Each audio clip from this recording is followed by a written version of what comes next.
Everyone, तो आज हम लोग मंथली मैगजीन करने वाले हैं विजन आईएएस का फरवरी मंथ का। ठीक है, इससे पहले हम लोग जनवरी का ऑलरेडी कवर कर चुके हैं। इन केस अगर आप लोग इंटरेस्टेड हो तो डिस्क्रिप्शन में आपको पूरी ही प्लेलिस्ट का लिंक मिल जाएगा। ठीक है, तो आज से हम लोग करने वाले हैं फरवरी का। अगर आपने जनवरी का देखा है तो आपको आइडिया होगा हम किस तरीके से कवर करते हैं।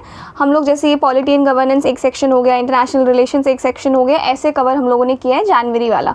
पर आज मैं अपनी तरफ से कोशिश करूँगी कि polity and governance, international relations and economy के कुछ टॉपिक्स मैं कवर करवा दूँ, क्योंकि मेरा मोटिव ये है, देखो विजन आईएएस ना हर मंथ 20 तारीख के बाद आपका 20 तारीख तक बेसिकली जो प्रीवियस मंथ होता है ना उसकी मैगजीन जो है वो रिलीज़ कर देता है। जैसे ये आपका जून चल रहा है तो जून 20 के बाद मई का मैगजीन आ जाएगा। ठीक है, अब होता ही है, मेरा ये एम है कि नेक्स्ट 20 जुलाई तक ना मैं अप टू डेट हो जाऊँ, मीन्स मैं मई तक का कवर करा दूँ, फिर जुलाई में जून का आएगा, फिर हम लोग 21 से जून का कवर अप करें बेसिकली। ठीक है, एकदम अप टू डेटेड मैं कराना चाहती हूँ, तो इस वजह से मैंने सोचा है कि जल्दी जल्दी कवर कराने के लिए polity and governance, international relations and economy कोशिश करेंगे आज इन तीनों को एक ही वीडियो में आज कंप्लीट कर लें।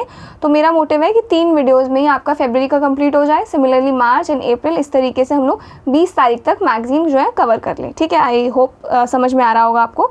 तो स्टार्ट करते हैं। तो पहला टॉपिक जो है हमारे पास वो है पॉलिटी एंड गवर्नेंस, जिसमें है हमारे पास फ्रीबीज। तो जैसे कि नाम से ही पता लग रहा है हमको, फ्रीबीज का मतलब होता है मुफ्त में दी जाने वाली चीज़ें, उनको हम लोग फ्रीबीज कहते हैं। ठीक है, ये ना हमको ज़्यादातर देखने को मिलता है जब इलेक्शंस आने वाले होते हैं ना। पॉलिटिकल पार्टीज जो हमारी प्रॉमिस करती हैं कि अगर हम जीत गए तो हम फ्री इलेक्ट्रिसिटी देंगे या फ्री वाटर सप्लाई देंगे, फ्री लैपटॉप्स दे देंगे, फ्री साइकिल्स दे देंगे। तो ये जो सारी चीज़ें हैं ना, ये आपका फ्रीबीज के अंदर काउंट होता है। ठीक है, अब अगर आप गौर से देखो तो इसके 2 एस्पेक्ट है, एक है पॉजिटिव और एक है नेगेटिव। अब पॉजिटिव क्या है, जो गरीब लोग हैं उनकी तो एक तरीके से हेल्प ही है। ठीक है, और जो मतलब आपकी बेसिक सर्विसेज हैं जैसे कि इलेक्ट्रिसिटी या वाटर सप्लाई, ये आप देखोगे इलेक्शंस के टाइम पे ये चीज़ें जो है ना, आपको इनमें आपको देखोगे आप एक्सेसिबल हो जाती हैं ये चीज़ें। साथ ही इससे क्या होता है ना, सोशल इक्वालिटी को बढ़ावा मिलता है। ठीक है, तो ये तो हो गया इसका पॉजिटिव एस्पेक्ट। अब नेगेटिव क्या है, नेगेटिव ये है कि ये ना गवर्नमेंट के ऊपर ना फिस्कल बर्डन बढ़ाती है। कैसे फिस्कल बर्डन बढ़ाती है, तो गवर्नमेंट की जो इनकम है ना उससे ज़्यादा खर्चा होने लग जाता है। ठीक है, साथ ही ये डिपेंडेंसी बढ़ाती है, तो लोग क्या करते हैं ज़्यादातर फ्रीबीज पे डिपेंडेंट हो जाते हैं लॉन्ग टर्म में। ठीक है, और साथ ही ये वोट बैंक पॉलिटिक्स है, यानी कि लॉन्ग टर्म पॉलिसीज़ बनाने के बजाय ना जो पॉलिटिकल पार्टीज़ है वो शॉर्ट टर्म गेन्स देखती हैं इन फ्रीबीज के बदले। ठीक है, जैसे आपको लालच दे देंगे कि हम ना फ्री इलेक्ट्रिसिटी प्रोवाइड करेंगे या फ्री वाटर सप्लाई प्रोवाइड करेंगे। अब अगर आप लोग ध्यान से देखो तो जो आम नागरिक है, ठीक है, उसको क्या चाहिए, उसको तो यही सब चीज़ें चाहिए ना कि इलेक्ट्रिसिटी हो, वाटर सप्लाई हो 24 आवर्स मेरे घर पे, ये जो सारी चीज़ें हैं। तो पॉलिटिकल पार्टी इन चीज़ों पे लॉन्ग टर्म प्लान बनाने के बजाय ये शॉर्ट टर्म टैक्टिक्स अपनाते हैं, और इन्हीं को हम लोग क्या कहते हैं, फ्रीबीज कहते हैं।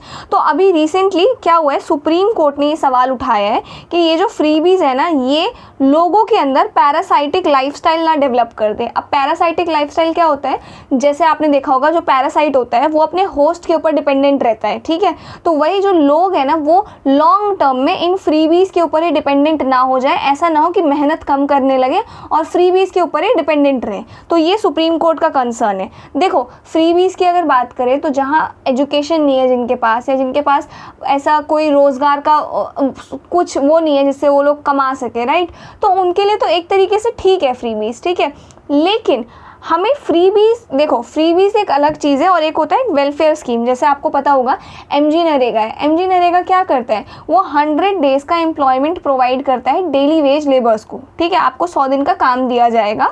तो ये एक तरीके से क्या हो गया, वेलफेयर के लिए, लोगों के लॉन्ग टर्म के लिए आपने भला सोचा है। सिमिलरली जो स्कूल्स में मिड डे मील प्रोवाइड किया जाता है वो क्या है कि अरे बच्चे सुबह सुबह स्कूल आते हैं, माँ बाप शायद टेक केयर नहीं कर पाते हैं, लैक ऑफ न्यूट्रिशन देखने को मिलता है, तो क्यों ना हम एक काम करें, इन बच्चों को स्कूल में ही खाना दें। तो इसको मिड डे मील कहा गया है। तो ये आपका लोगों के वेलफेयर के लिए हो गया, बच्चों के भले के लिए हो गया। लेकिन अगर आप ये करोगे कि पॉलिटिक्स, जैसे आपका इलेक्शन आने वाला है फॉर एग्जांपल, इलेक्शन के टाइम में आप ये कर दोगे कि हम, क्योंकि बच्चे जो है उनके अंदर न्यूट्रिशन की कमी है, तो हम इतने इतने रुपीज़ जो है अकाउंट में प्रोवाइड करेंगे। समझ में आ रहा है, तो ये आपका वेलफेयर स्कीम नहीं हुआ, ये क्या हुआ, ये फ्रीबीज हुआ।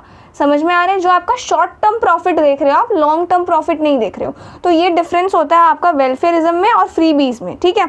अब फ्रीबीज की कोई ऐसी पर्टिकुलर डेफिनेशन तो कहीं पे भी नहीं है, लेकिन आरबीआई ने इसको डिफाइन कर रखा है as a public welfare measure that is provided free of charge, यानी कि लोगों के भले के लिए दी जाने वाली कुछ चीज़ें जिनके लिए लोगों से पैसे चार्ज नहीं किए जाते हैं, ये एब्सोल्युटली फ्री ऑफ कॉस्ट होता है। ये कहाँ पे हमें देखने को मिलता है, कब ज़्यादातर देखने को मिलता है? ये पॉलिटिकल पार्टीज करती हैं इलेक्शन के टाइम में, जो कि आज की डेट में इंडिया की पॉलिटिक्स का एक इंटीग्रल पार्ट बनता जा रहा है फ्रीबीज। अगर एक पॉलिटिकल पार्टी ने कुछ ऐसा कर दिया है तो दूसरी पॉलिटिकल पार्टी उसकी देखा देखी कुछ करने लग जाएगा। वो फ्री इलेक्ट्रिसिटी दे रहा है तो वो फ्री वाटर सप्लाई प्रॉमिस करने लग जाएगा, फॉर एग्जाम्पल। तो ये जो चीज़ें हैं ना, ये अब इंडिया के पॉलिटिक्स का एक बहुत ही इंटीग्रल पार्ट जो है वो बनता जा रहा है according to RBI, which is true. देखा हम लोग देखते भी हैं, अक्सर न्यूज़ में पढ़ते हैं कि फ्री इलेक्ट्रिसिटी मिलेगा, फ्री ये मिलेगा, फ्री वो मिलेगा, लेकिन लॉन्ग टर्म में एक्चुअल में ये लोग क्या करेंगे उस पे आप ज़्यादा शोरगुल्ला नहीं सुनोगे, वो आप ज़्यादा प्रचार उन चीज़ों का नहीं सुनोगे कि लॉन्ग टर्म में ये जो गवर्नमेंट है 5 साल में क्या करने वाली है हमारे भले के लिए। आप ये शॉर्ट टर्म चीज़ें सुन लोगे अपने फ़ायदे की कि अच्छा हमें इलेक्ट्रिसिटी फ्री मिलेगा, अच्छा हमें वाटर सप्लाई फ्री मिलेगा, अच्छा एक लैपटॉप मिलेगा, अच्छा एक साइकिल मिलेगी। तो इस तरीके की जो चीज़ें होती है ना, जो शॉर्ट टर्म बेनिफिट्स होते हैं, उनको हम लोग क्या कहते हैं? फ्रीबीज कहते हैं, ठीक है।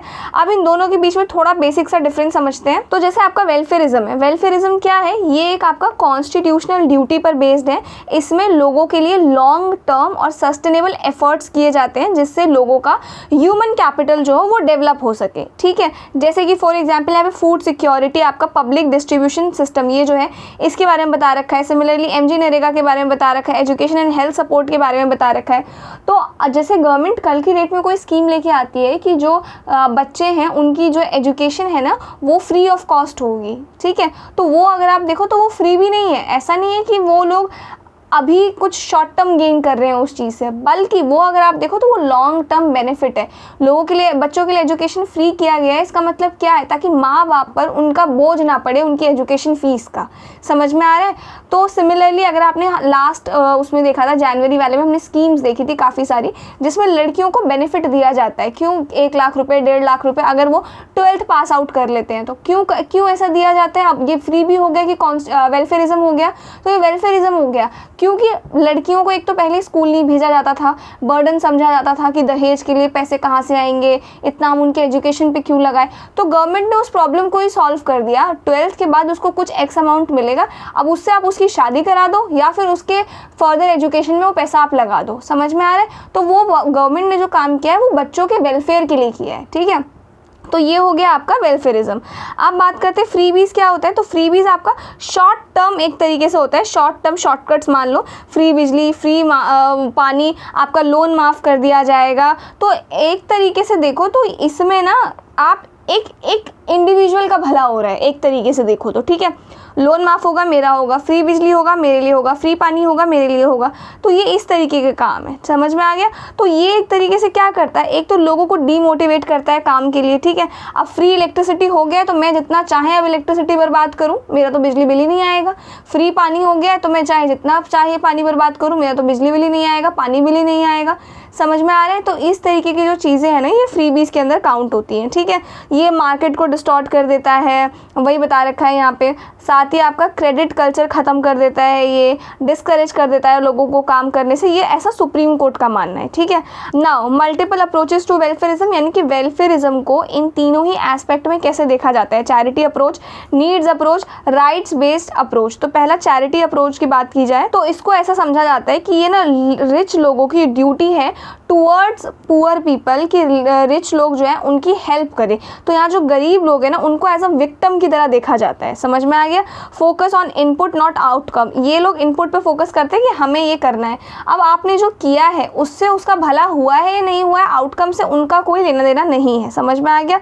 तो वही इंडिविजुअल्स को विक्टिम्स की तरह देखा जाता है। Focus is on manifestation of problems, ऐसा देखा जाता है कि अगर ये प्रॉब्लम हुई ना तो हम इसका ये सॉल्यूशन दे देंगे। समझ में आया?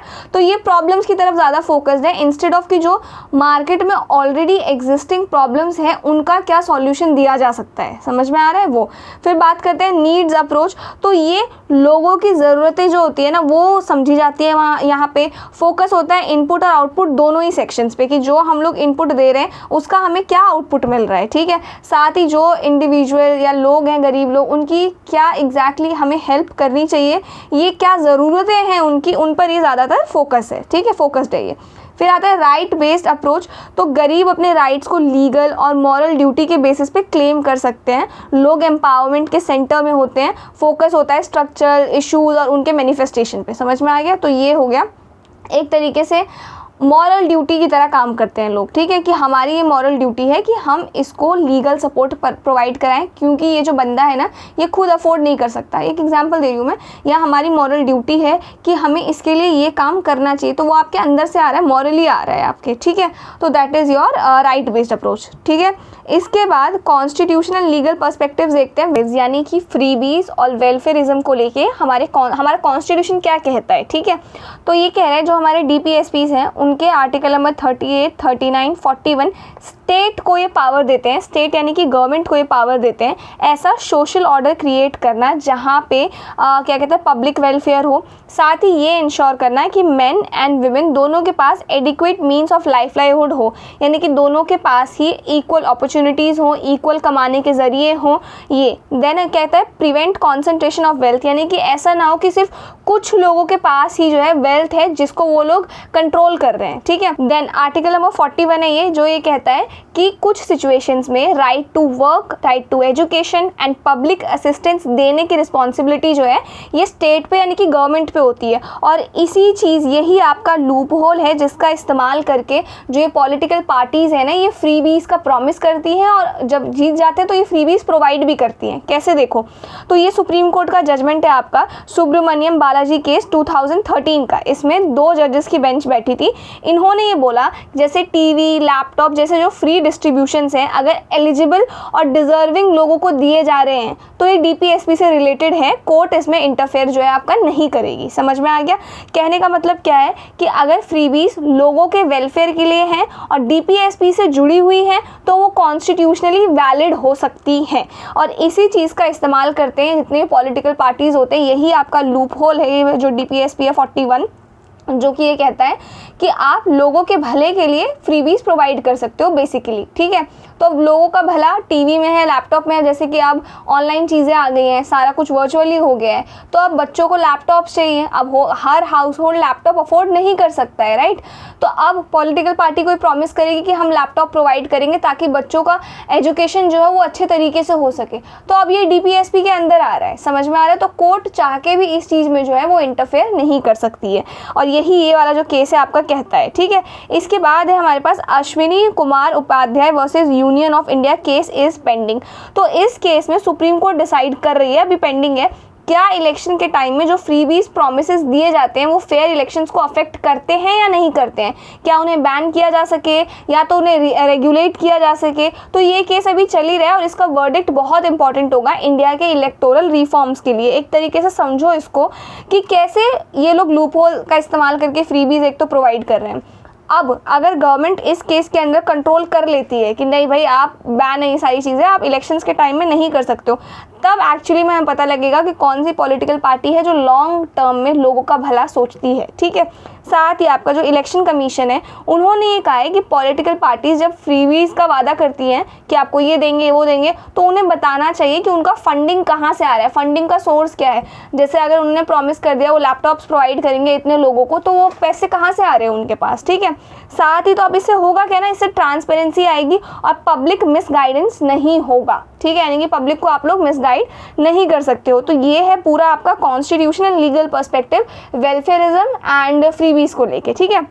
नेक्स्ट आ जाओ, अब फ्रीबीज का क्या इम्पैक्ट होता है, तो 2 होता है, एक है पॉजिटिव इम्पैक्ट और एक है नेगेटिव इम्पैक्ट। तो पॉजिटिव में पहला पॉइंट आपका कहता है कि जो गरीब लोगों की जो बेसिक नीड्स होती हैं जैसे कि फूड हो गया, न्यूट्रिशन हो गया, आपका हेल्थ केयर हो गया, हाउसिंग हो गया, एजुकेशन हो गया, ये जो आपकी फ्रीबीज होती है ना ये काफ़ी हद तक इन चीज़ों को पूरा करने में हेल्प करती हैं, ठीक है।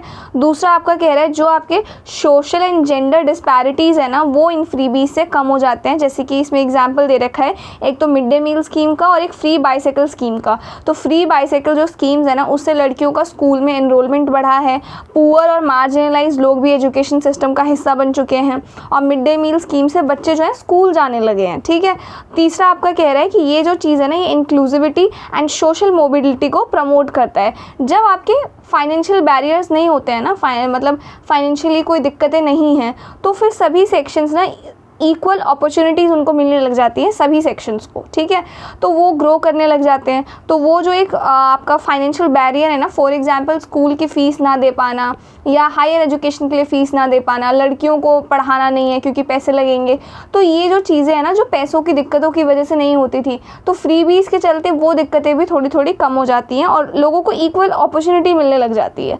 साथ ही पॉलिटिकल पार्टिसिपेशन, यानी कि फ्रीबीज़ कभी कभी लो इनकम ग्रुप्स को अट्रैक्ट करते हैं, जिससे वो वोट देने भी जाते हैं। रिप्रेजेंटेटिव डेमोक्रेसी को हमारा सपोर्ट भी मिलता है कि हर कोई जो है वोट दे रहा है। ठीक है, फिर आपका मिटिगेट फेलियर ऑफ मार्केट, यानी कि जैसे इकोनॉमिक रिफॉर्म्स के बाद अगर कुछ लोग अंडर एम्प्लॉयड रह जाते हैं या इंटर जनरेशनल मोबिलिटी लो हो जाती है, तो फ्रीबीज उन्हें आपका क्या करता है, सपोर्ट करता है। ठीक है, फिर अब इसके नेगेटिव साइड्स की अगर बात की जाए तो पहला है फाइनेंशियल बर्डन। तो देखो, फ्रीबीज देना मतलब कि गवर्नमेंट का खर्चा बढ़ा है, जो फिस्कल डेफिसिट बढ़ा सकता है। इंफ्रास्ट्रक्चर, जॉब्स वगैरह पे खर्चा गवर्नमेंट हो सकता है कम करे और फ्रीबीज पे उनका खर्चा जो है वो ज़्यादा हो रहा है। फिर आपका डिपेंडेंसी कल्चर, ये मैंने पहले ही बताया कि ऐसा ना हो कि लोग सेल्फ रिलायंट बनने के बजाय सरकार पर ही निर्भर हो जाएं, काम करने की इच्छा खत्म हो जाए, ऐसा लगे अरे ये तो बिजली बिल तो आ ही नहीं रहा है, चलाओ जितना चलाना है, समझ में आ रहा है, तो वो हो रहा है। अब पहले क्या होता था, बिजली बिल भरना पड़ रहा है तो लोग कमा रहे हैं कि बिजली बिल भरना है, पानी बिल भरना है। ठीक है, तो आप कमा भी रहे हैं प्लस उसका कंट्रोल्ड वे में यूज़ भी कर रहे हैं, तो ये एक नेगेटिव साइड है आपका फ्रीबीज का। फिर undermine sustainable growth and affect intergenerational equity, मतलब कि फ्री बिजली और पानी से रिसोर्सेज वेस्ट होते हैं, जैसे आपका अंडरग्राउंड वाटर हो गया, फ्यूचर जनरेशन के लिए बर्डन क्रिएट होता है, इंटर जनरेशनल आपका इक्विटी डिस्टर्ब होती है। तो यही है। फिर है फ्रीबीज पॉलिटिक्स, यानी कि कभी कभी पॉलिटिकल पार्टी सोसाइटी की जो असली प्रॉब्लम्स हैं उनको सॉल्व करने के बजाय सिर्फ वोट लेने के लिए फ्री चीज़ें बांटती रहती है, जो कि गलत है। फिर है आपका अंडरमाइन मार्केट, तो फ्री डिस्ट्रीब्यूशन से रिसोर्सेज प्रोडक्टिव एरियाज जैसे कि आपका मैन्युफैक्चरिंग हो गया, आपका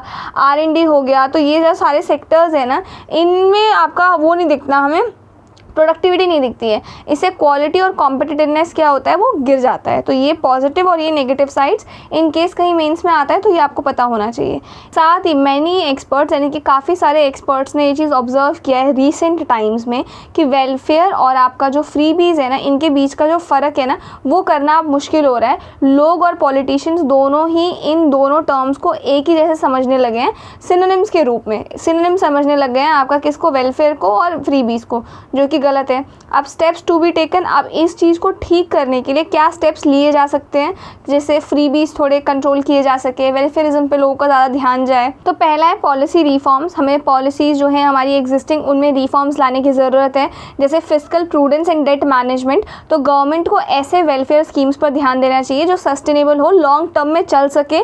हर स्कीम में सनसेट क्लॉज हो, सनसेट क्लॉज का मतलब है कि एक टाइम लिमिट हो कि इतने से इतने टाइम के लिए स्कीम है एक्टिव, और उसका आउटकम हमें क्या मिला है वो भी हम देखें, रिव्यू करें उसका। ठीक है, तो इससे होगा क्या ना, इससे एक तो पब्लिक डेट कंट्रोल में रहेगा और इकोनॉमी हमारी स्टेबल बनेगी। दूसरा है प्रिवेंट लीकेजेस एंड करप्शन, यानी कि सब्सिडी या फ्री स्कीम्स का फ़ायदा सही लोगों तक पहुंचना चाहिए बिना लीकेज और बिना करप्शन के, यानी कि ऐसा नहीं है कि बीच में पैसे ले लिए, करप्ट कर लिए उन लोगों ने, ऐसा नहीं होना चाहिए। ठीक है, डायरेक्ट बेनिफिट ट्रांसफ़र जो है वो मिलना चाहिए, DBT का इस्तेमाल होना चाहिए।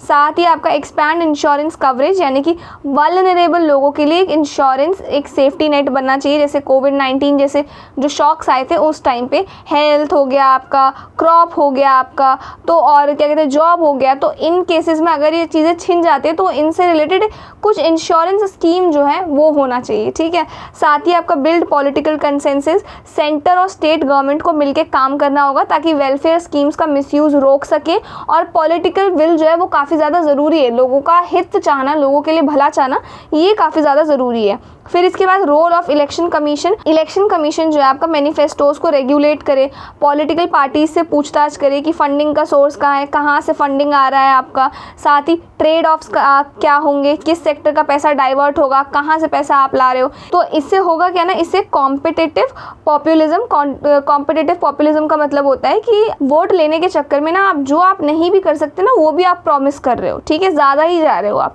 तो वो चीज़ जो है बचेगा, वो चीज़ नहीं होगा। फिर skill development and self Reliance, लोगों को एम्पावर करो, उन्हें स्किल्स सिखाओ ताकि वो सेल्फ रिलायंट बने। जब लोग खुद ही एम्प्लॉयड होंगे तब उन्हें फ्रीबीज की क्या ज़रूरत पड़ेगी, राइट। तो ये है। फिर है वोटर अवेयरनेस, वोटर्स को समझाओ कि हर फ्री चीज़ का कॉस्ट होता है, वो या तो टैक्स से आएगा या फ्यूचर डेट बनेगा, तो लॉन्ग टर्म कॉन्सिक्वेंसेस को समझने के लिए अवेयरनेस कैंपेन्स होनी चाहिए, ठीक है। फिर आपका जुडिशियल ओवरसाइट एंड इंटरवेंशन, जैसे कि आपका नीति आयोग हो गया, RBI हो गया एंड द फाइनेंस कमीशन हो गए, इनको क्या करना चाहिए, ऐसे इंस्टीट्यूशन के मेंबर्स से एक्सपर्ट कमेटीज़ बनाई जानी चाहिए जो ये असेस करें कि फ्रीबीज का इकोनॉमी पे क्या इम्पैक्ट है, पब्लिक फाइनेंसेस पे क्या बर्डन है, लॉन्ग टर्म सस्टेनेबिलिटी है कि नहीं है, ठीक है।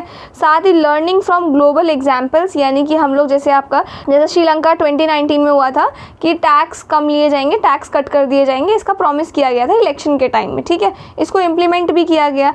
इसका रिजल्ट क्या रहा, रेवेन्यू लॉस रहा और जो कंट्री है वो फाइनेंशियली कोलैप्स के एज पर पहुंच गई थी, ठीक है। तो ये श्रीलंका का एग्जाम्पल हो गया।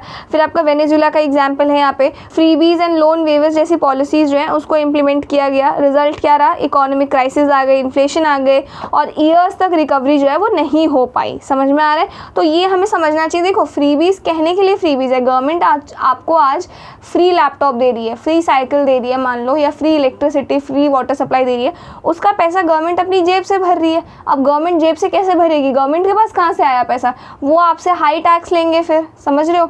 तो इस चीज़, ये एक लूप है जो लोगों को इस चीज़ के बारे में अवेयर हमें करना चाहिए, स्पेशली ये ग्लोबल एग्जाम्पल्स लेके, ठीक है।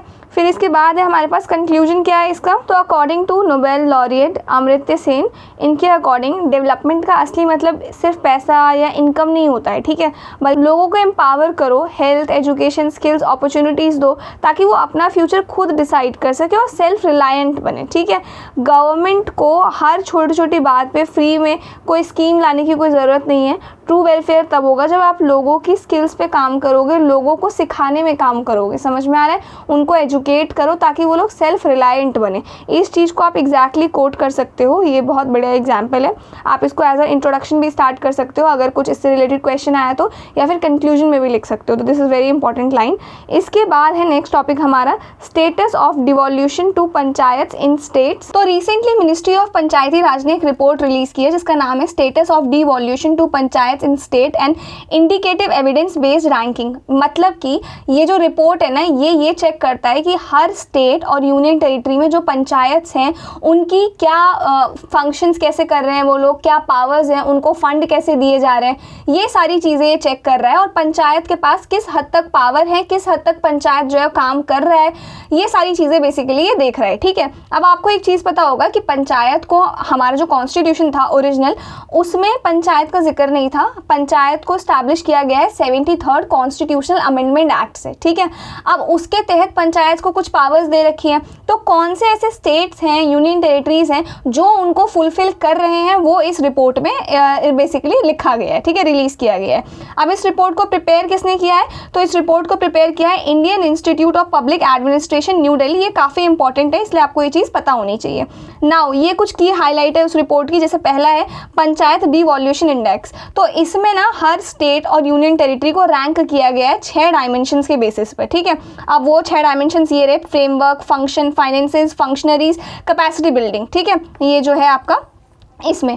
अब इन 6 फंक्शंस में से ना जो आपका जो लोकल सेल्फ गवर्नमेंट का जो बेस होता है, जो कि है फंक्शन आपका, उसको सबसे कम एवरेज दिया गया है, ठीक है। नाउ जो सबसे टॉप 3 स्टेट्स जिन्होंने सबसे ज़्यादा पावर्स फंक्शंस दे रखी हैं पंचायत को, कौन से हैं वो, Karnataka, Kerala and Tamil Nadu. And lowest 3 state जिसमें सबसे कम पावर्स एंड फंक्शंस है पंचायत के पास, वो है Dadra and Nagar Haveli, states and union territories, ठीक है, Dadra and Nagar Haveli, Daman and Diu, Puducherry and Ladakh. Clear है ये चीज़। इसके बाद जो पंचायत की जो पावर है ना वो बढ़ गई है, डिवॉल्यूशन हैज़ इंक्रीज। पहले आपका 2013-14 में 39.9% था, 2021-22 में बढ़कर ये 43.9% हो गया है, ठीक है। कैपेसिटी एनहेंसमेंट, तो ये जो फैक्टर है कैपेसिटी एनहांसमेंट, इसको मैं भी सबको समझाऊंगी इंडिविजुअली भी, इसका भी जो कंपोनेंट है बढ़ गया है 44% से ये 54.6% हो गया है। ये इस वजह से बढ़ा है आपका क्योंकि गवर्नमेंट ना इनको सपोर्ट करने के लिए कुछ कुछ इनिशिएटिव्स भी लेके आती है पंचायत को सपोर्ट करने के लिए, जैसे कि राष्ट्रीय ग्राम स्वराज अभियान। तो इन इनिशिएटिव्स की वजह से कैपेसिटी एनहांसमेंट का स्कोर जो है वो इस बार बढ़ गया है। अब पैरामीटर्स ऑफ पंचायत डिवॉल्यूशन इंडेक्स, अब इन पैरामीटर्स के बेसिस पर पंचायत को हमने रैंक किया है। जैसे पहला है फ्रेमवर्क, तो फ्रेमवर्क आपका ये बताता है कि जो स्टेट्स या यूनियन टेरिटरीज हैं वो 73rd कॉन्स्टिट्यूशनल अमेंडमेंट के प्रोविजंस को फॉलो कर रहे हैं या नहीं कर रहे हैं, यानी कि क्या पंचायत को सही तरीके से 3 टियर सिस्टम, रेगुलर इलेक्शंस हो गया, रिजर्वेशन हो गया, टेन्योर एक्सेट्रा हो गया, वो सारी चीज़ें मिल रही हैं कि नहीं मिल रही हैं, ठीक है। दूसरा है आपका फंक्शन, क्या पंचायत को एक्चुअल में कुछ फंक्शंस दिए गए हैं या नहीं, ठीक है। जैसे कि आपका सैनिटेशन हो गया, वाटर सप्लाई हो गया, रूरल एरियाज में डेवलपमेंट हो गया, वेस्ट वाटर मैनेजमेंट वगैरह हो गया। तो ये जो सारी चीज़ें हैं ना ये पंचायत की ड्यूटीज़ है, ठीक है। तो इससे ये देखा जाता है कि पंचायत ने लोगों की डेली नीड्स को कितना इफेक्टिवली पूरा किया है। तीसरा है आपका फाइनेंसेस, फंड का क्या सोर्स है, सेंट्रल गवर्नमेंट से आ रहा है फंड या स्टेट गवर्नमेंट ग्रांट अप्रूव कर रही है, फंड डायरेक्टली मिल रहे हैं या डिले हो रहे हैं, यानी कि पंचायत को फंक्शंस परफॉर्म करने के लिए पैसा मिल भी रहा है या नहीं मिल रहा है, और अगर मिल रहा है तो उनको पैसा कितनी आसानी से मिल रहा है, कितने रिसोर्सेज से मिल रहा है। तो ये सारी चीज़ें जो है वो आपका फाइनेंसेस में आता है। इसके बाद है फंक्शनरीज, यानी कि पंचायत के पास कितने लोग हैं, कितने कार्यकर्ता हैं, अधिकारी हैं जो, या कितने स्टाफ है जो काम कर रहे हैं, क्या उनके पास ट्रेंड एम्प्लॉयज़ है, इंजीनियर्स हैं, क्लर्क्स वगैरह हैं, इंफ्रास्ट्रक्चर जैसे बिल्डिंग्स, कंप्यूटर्स, इंटरनेट वगैरह, ये सारी चीज़ें उनके पास अवेलेबल है या नहीं। तो इस पैरामीटर से ये पता चलता है कि पंचायत के पास काम करने वाले लोग और एग्जैक्टली फैसिलिटीज़ कितनी हैं, ठीक है। फिर है आपका कैपेसिटी बिल्डिंग, तो पंचायत के पास जितने लोग हैं ना, जितने अधिकारी हैं, ऑफिसर्स हैं जो उसमें काम कर रहे हैं, उनकी नॉलेज और स्किल्स को बढ़ाने के लिए क्या उनको ट्रेनिंग दी जा रही है या नहीं दी जा रही है, उनको नए रूल्स, स्कीम्स, IT टूल्स, इनके बारे में सिखाया जा रहा है या नहीं सिखाया जा रहा है। और अगर देखो ये सारी जो टेक्नोलॉजीज़ हैं, जैसे AI आ गया आपका, बहुत सारी ऐसी चीज़ें जो चेंज हो रही है विथ टाइम, तो वो चीज़ें सीखनी पड़ेंगी ताकि वो ज़्यादा जिम्मेदारी से काम कर सके, एफिशिएंटली कर सकें, समझ सके नए नए तौर तरीकों को। इन 5 पैरामीटर्स के अलावा एक होता है आपका अकाउंटेबिलिटी। अब अकाउंटेबिलिटी का मतलब क्या है कि क्या पंचायत ने अपनी जितनी भी रिस्पॉन्सिबिलिटीज़ थी उनको सही से पूरा किया है या नहीं किया। जैसे कि आपका क्लेanलीनेस हो गया, गार्बेज कलेक्शन हो गया, पब्लिक हेल्थ हो गया, वाटर ड्रेनेज वगैरह हो गया। तो इस पैरामीटर से ना ये समझ में आता है कि ग्राउंड लेवल पर एक्चुअली कितना काम हुआ है, ठीक है।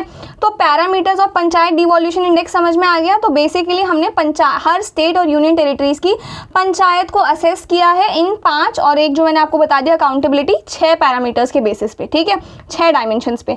इसके बाद अब इसकी ज़रूरत क्यों थी भाई डिवॉल्यूशन इंडेक्स की। तो बेसिकली आपका जो ये डिवॉल्यूशन इंडेक्स है ना, ये सिर्फ कोई रैंकिंग या कोई नंबर नहीं है, ये आप ध्यान से गौर करो तो ये एक टूल है जो बताता है कि पंचायती राज सिस्टम ग्राउंड लेवल पर कितना स्ट्रॉन्ग है, इसका फ़ायदा अलग अलग स्टेक होल्डर्स को हो रहा है, नहीं हो रहा है, क्या सीन है, ठीक है। जैसे कि सिटीजन्स की बात की जाए तो ये इंडेक्स ट्रांसपेरेंसी लाता है, लोग जान सकते हैं कि उनकी पंचायत कितना काम एक्चुअल में कर रही है, पैसे का इस्तेमाल कहाँ और कैसे हो रहा है। तो इससे ना पीपल्स पार्टिसिपेशन बढ़ता है और अकाउंटेबिलिटी इंश्योर होती है। फिर दूसरा है फॉर इलेक्टेड रिप्रेजेंटेटिव्स, तो ये देखो ये उन्हें डेटा बेस्ड एविडेंस बताता है जिससे वो बेहतर फैसले ले सकते हैं और ज़रूरत पड़ने पर रिफॉर्म्स वगैरह भी कर सकते हैं अगर उनके पास ये जो है इंडेक्स रहेगा, पंचायत की सिचुएशंस उनको मालूम रहेगी तो, ठीक है। तीसरा है फॉर गवर्नमेंट ऑफिशियल्स, तो ये एक रोड मैप की तरह काम करता है, ये बताता है कि किस जगह डिसेंट्रलाइजेशन का इम्प्लीमेंटेशन ठीक से हो रहा है और कहाँ और काम करने की ज़रूरत है।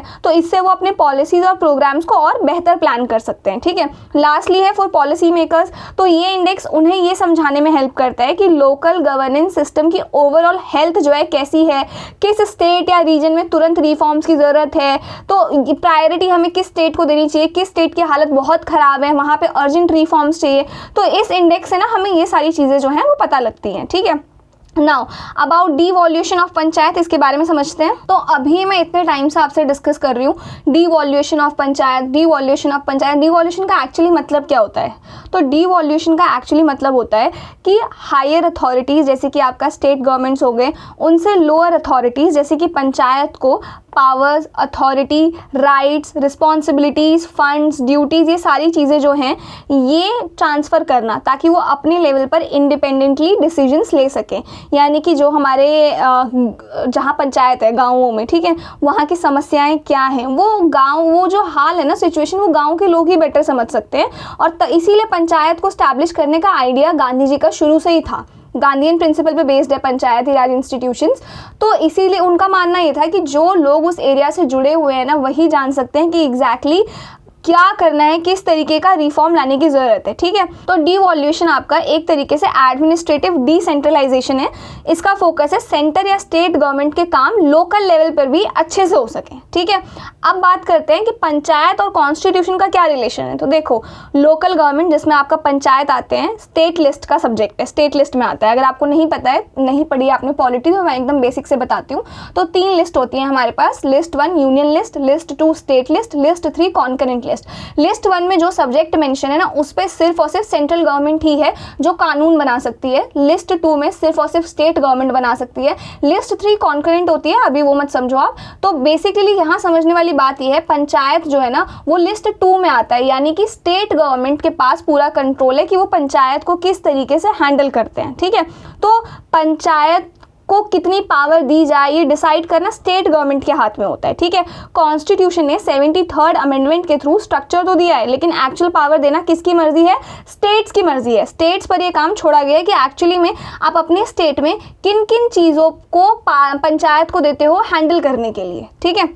Now significance of डिवॉल्यूशन। तो देखो, पंचायत को जो हम लोग पावर दे रहे हैं ना, वो पावर देना एक फॉर्मेलिटी नहीं है, ठीक है, बल्कि ये हमारे डेवलपमेंट, डेमोक्रेसी और गवर्नेंस का बेस है। मतलब देखो, अगर ध्यान से समझो तो जो हमारे एरिया में जो सबसे कमज़ोर इलाका है, ठीक है, हमारा एम होना चाहिए कि पहले उस कमज़ोर इलाके को अपलिफ्ट किया जाए, ठीक किया जाए, ठीक है।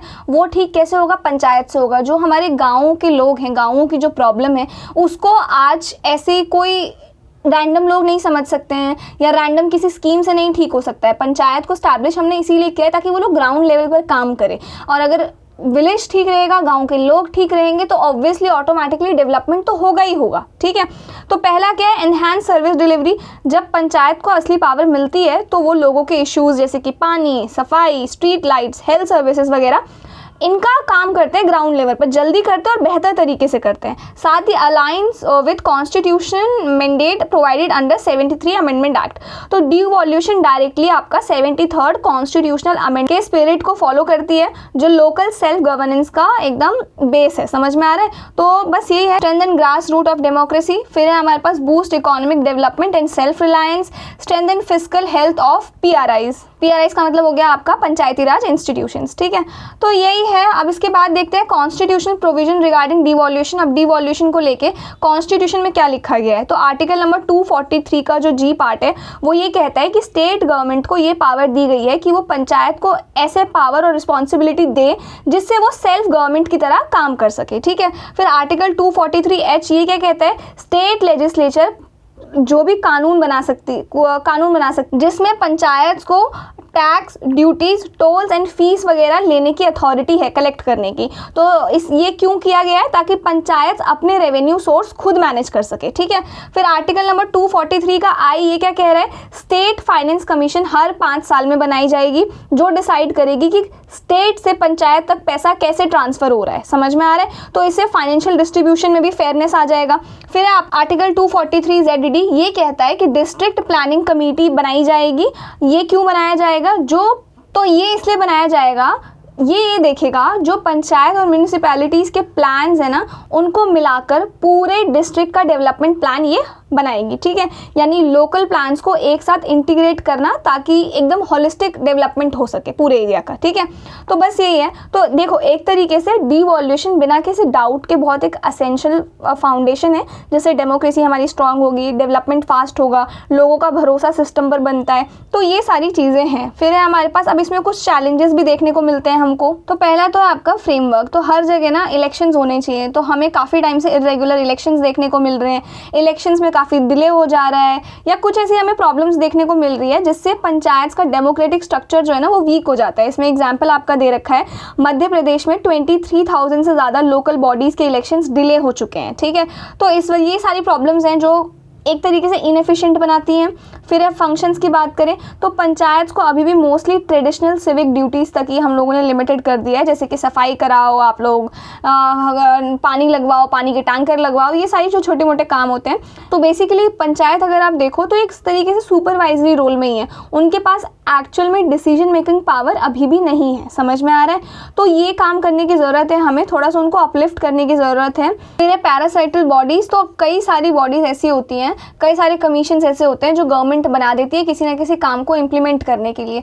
तो ब्रॉड लेवल पे देखें तो वो काम करना चाहिए पंचायत को, लेकिन क्योंकि गवर्नमेंट ने वो बॉडीज अब स्टैब्लिश कर दी हैं तो अब वही बॉडी है जो उस काम के ऊपर लुक आफ्टर करेंगी। तो जो एक्चुअली में पंचायत को काम करना चाहिए वो काम अब ये बॉडीज़ करने लग जाती हैं, ठीक है। फिर बात करते हैं फाइनेंसिस की। तो पंचायत के पास अपने रिसोर्सेज नहीं होते हैं, वो सेंटर या स्टेट्स के ग्रांट पर डिपेंड करती हैं, ठीक है। स्टेट फाइनेंस कमीशन भी कई सारे स्टेट्स में रेगुलरली नहीं बनाए जा रहे हैं, तो इस वजह से ना हमारा पंचायत का 95% तक का जो रेवेन्यू है ना वो गवर्नमेंट से ही ग्रांट्स के रूप में दिया जाता है। तो फाइनेंशियल इंडिपेंडेंस सिर्फ नाम का ही है, असली जो कंट्रोल है वो गवर्नमेंट के पास ही है अभी भी, ठीक है।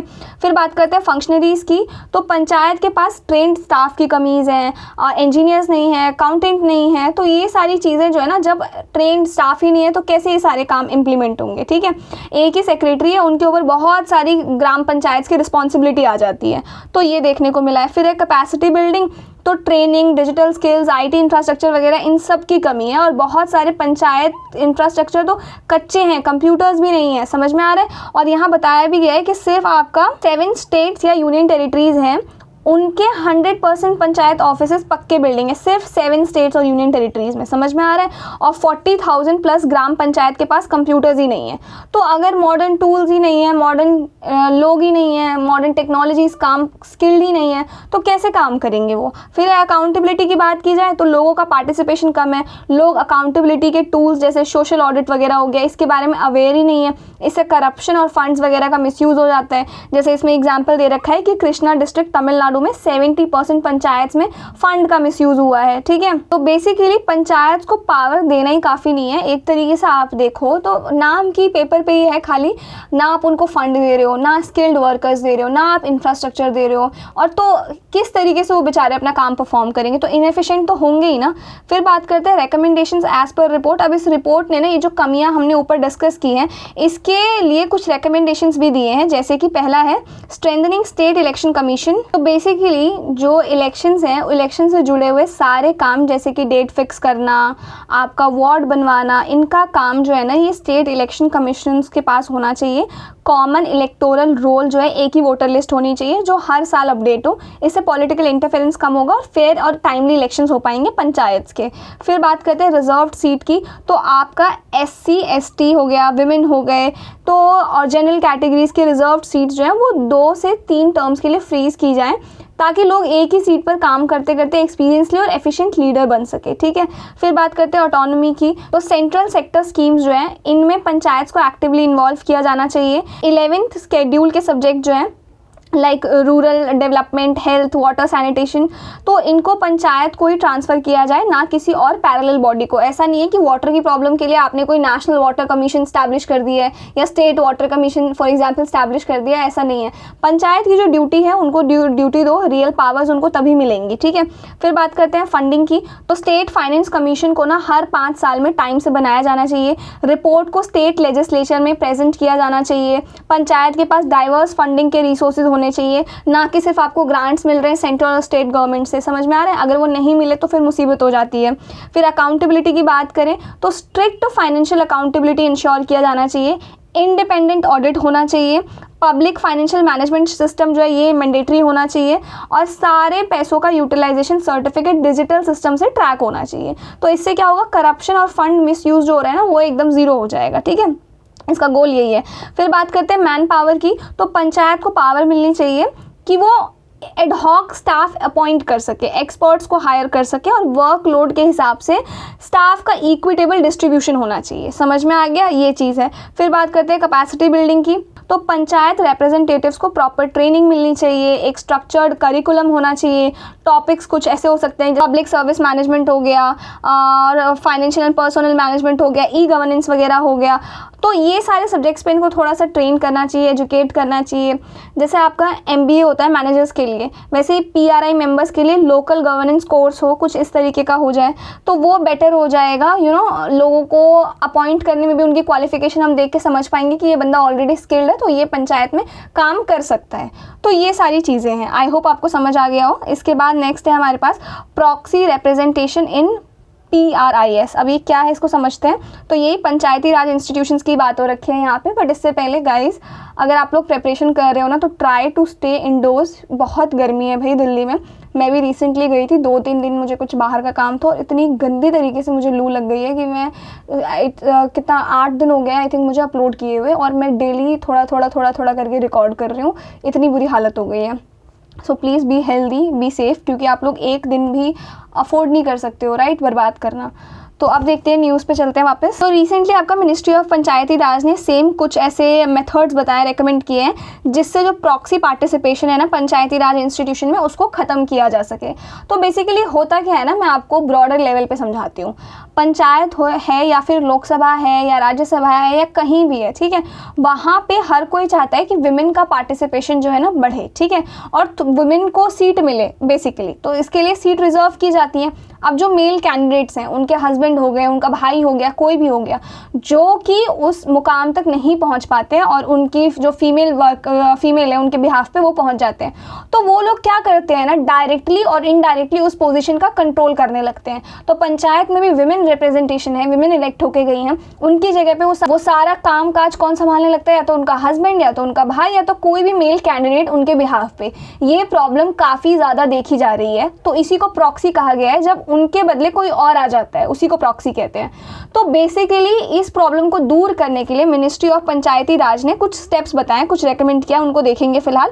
ये और न्यूज़ में क्यों बना हुआ है, तो बेसिकली कमेटी ने एक रिपोर्ट सबमिट की है जिसका नाम है transforming women's representation and roles in Panchayati Raj system and institution, eliminating efforts for proxy participation. तो ये जो स्टेप है ना, ये जो रिपोर्ट है ना, ये चीज़ जो है ये सुप्रीम कोर्ट के एक जजमेंट के बाद दिया गया है। तो Mandona rural development foundation versus UOI 2023, इस केस में सुप्रीम कोर्ट ने कहा कि प्रॉक्सी पार्टिसिपेशन को एग्जामिन करने के लिए एक कमेटी बनाई जाए, ठीक है, और उस कमेटी ने बना के ये रिपोर्ट दिया है कि विमेन का पार्टिसिपेशन बढ़ाना है, उनके बदले जितने भी प्रॉक्सीज आ रहे हैं ना उनको हमको एलिमिनेट करना है, ठीक है। अब विमेन रिजर्वेशन समझते हैं, PRIs पंचायत में विमेन्स को लेके क्या कंडीशन है।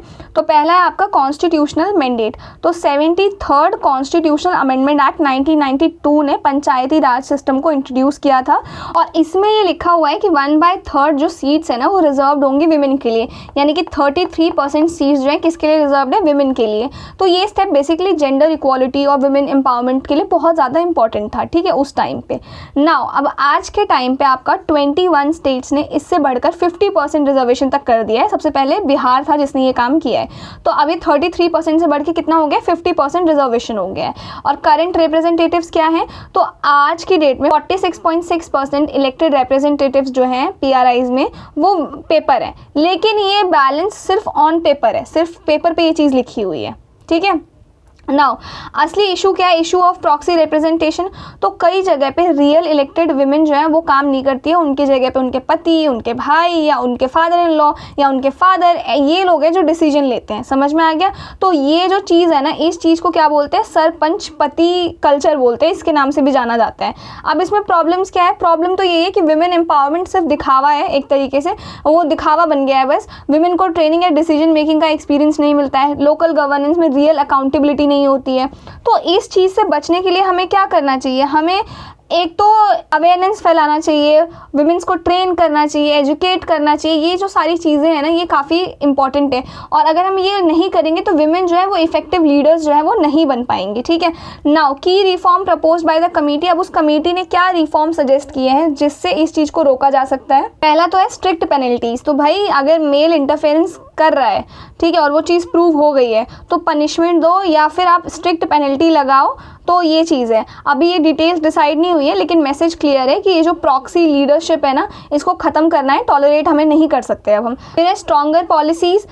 तो कमेटी ने कुछ आपका केरला स्टाइल रिफॉर्म सजेस्ट की। जैसे पहला है आपका जेंडर एक्सक्लूसिव कोटास। तो ऐसी सीट्स जहां विमेन compete कर सकें और जो रियल पार्टिसिपेशन को बढ़ावा दे सके। फिर है पब्लिक स्वेरिंग इन सेरेमनीज। जब विमेन रिप्रेजेंटेटिव्स ना पब्लिकली शपथ लेंगी ना तो वो कॉन्फिडेंस और लेजिटिमेसी बढ़ाता है, ठीक है। फिर है विमेन पंचायत फेडरेशन। तो स्टेट लेवल या डिस्ट्रिक्ट लेवल पर विमेन रिप्रेजेंटेटिव्स के फेडरेशन बनाए जाएं जिससे वो म्यूचुअल सपोर्ट और ट्रेनिंग ले सकें, ठीक है। फिर आपका टेक्नोलॉजिकल सॉल्यूशंस। तो कमेटी ने कुछ मॉडर्न टेक का यूज़ भी प्रपोज किया है, जैसे कि आपका इसमें दिखा रहा है virtual reality simulation training sessions जिसमें विमेंस को पंचायत का काम वर्चुअली दिखाया जाए ताकि वो रियल एनवायरनमेंट में कैसे काम करना है वो चीज़ समझ सकें।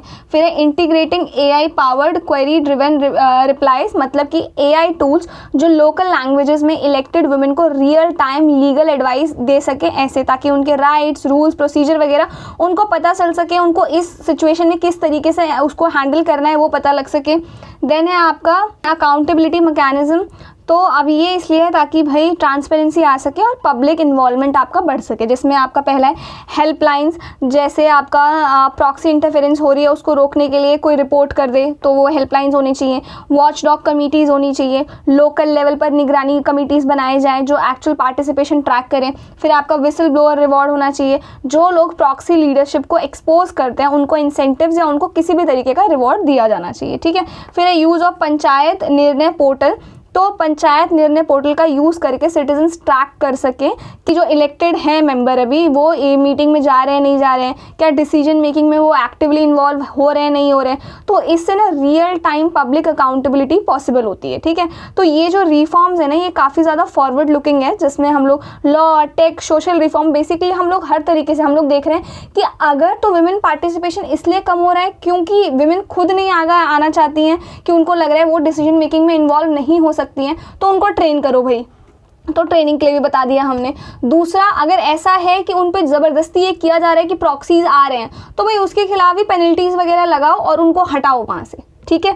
तो ये सारी चीज़ें हम लोग देख रहे हैं। अब इसके बाद है छोटी छोटी न्यूज़ इन शॉर्ट, जिसमें पहला है government to set up deregulation commission. अब मैं एक चीज़ बताती हूँ, कभी कभार ना मैंने ऐसा नोटिस किया है कि मैं एक दो वर्ड है ना थोड़े से गलत प्रोनाउंस कर देती हूँ। I am really sorry. मैं कोशिश कर रही हूँ कि मैं उसको ठीक करूँ पर मैं बहुत जल्दी बोलती हूँ, ये मेरी प्रॉब्लम है। मैं कोशिश कर रही हूँ उसको थोड़ा कंट्रोल करूँ तो वो हो जाता है, फ्लो में गलत रीड हो जाता है। आई एम रियली सॉरी, ठीक है। तो मैं समझ रही हूँ ये चीज़, बट आप लोग समझ जाना मेरे इंटेंशंस, ठीक है। अच्छा, कुछ रह गया क्या? हमारा ऊपर एक डायग्राम था, ये रहा। Importance of women participation in PRI क्या है बताओ। पहला तो है greater response to women issues. जो विमेन से रिलेटेड इशू होंगे वो एक विमेन ही देखेगी तो उनको बेटर पता होगा क्या सॉल्यूशन उनको देना चाहिए, तो ये आप पढ़ लेना एक बार। फिर है बेटर कम्युनिटी डेवलपमेंट। इससे कम्युनिटी डेवलप होगी बहुत बेहतर। Women led councils invest more in essential infrastructure, water, sanitation, road, schools. जो उनको पता होगा रूल मतलब लोकल लेवल पे ये प्रॉब्लम्स है और इसको इस तरीके से सॉल्व करना चाहिए, तो वो बेटर कम्युनिटी उससे डेवलप होगी। फिर है pathway to higher political representation. Obviously अब देखो इससे होता है क्या है ना, जब आप किसी फीमेल को देखते हो किसी बड़ी पोजीशन पे तो आप सिर्फ वो फीमेल तो है ही बड़ी पोजीशन पे, लेकिन वो अपने साथ साथ ना कई ऐसी यंगर गर्ल्स को इंस्पायर करती हैं उस पोजीशन पे आने के लिए। तो लोगों को लगता है अच्छा हाँ ये जो फील्ड है ना ये सिर्फ मेल डोमिनेटेड नहीं है बल्कि हमारा भी इसमें पार्टिसिपेशन हो सकता है। This is like a very big thing, ठीक है। नाउ नेक्स्ट, इसके बाद है न्यूज़। हाँ, तो ये हम पढ़ रहे थे कि गवर्नमेंट ने क्या किया टू सेटअप डीरेगुलेशन कमीशन। क्यों किया है ऐसा? तो अभी रिसेंटली हमारे प्राइम मिनिस्टर ने अनाउंस किया है कि गवर्नमेंट एक डीरेगुलेशन कमीशन बनाएगी जिसका एम होगा गवर्नमेंट कंट्रोल को कम करना और गवर्नेंस में रिफॉर्म्स लाना। साथ ही जो आपके ये जन विश्वास बिल 2.0 है इसको भी लॉन्च किया गया है to reduce bureaucratic hurdles, regulatory burdens, उनको कम करने के लिए, ठीक है। तो ये अब है क्या, पहले ये समझते हैं। पहले तो जन विश्वास बिल 2.0 ये क्या है। तो इसका एम जो है वो ये है कि 100+ आपका पुराने जो लॉज है ना उनके प्रोविजंस को डीक्रिमिनलाइज करना, मतलब कि ईज ऑफ डूइंग बिजनेस को इम्प्रूव करना, कंप्लायंस सिंपल करना, लेस रिस्की बनाना। ये 2023 के जन विश्वास एक्ट का अपग्रेडेड वर्जन होगा, जिसमें आपका 183 प्रोविजंस को 42 सेंट्रल एक्ट से हटा दिया गया था। तो सिंपल वर्ड्स में बताती हूँ, जहाँ पहले आपके छोटी छोटी गलतियों के लिए जेल हो जाती थी ना, अब सिर्फ पेनल्टी या फाइन लगेगा उन गलतियों के लिए, जब तक आप कोई हीनियस क्राइम ना कर दो, ठीक है, या फिर बड़ा क्राइम ना कर दो। एक तरीके से जो छोटे मोटे क्राइम हो जिनको इग्नोर किया जा सकता है पेनल्टीज के थ्रू, तो वो किया जाएगा, ठीक है।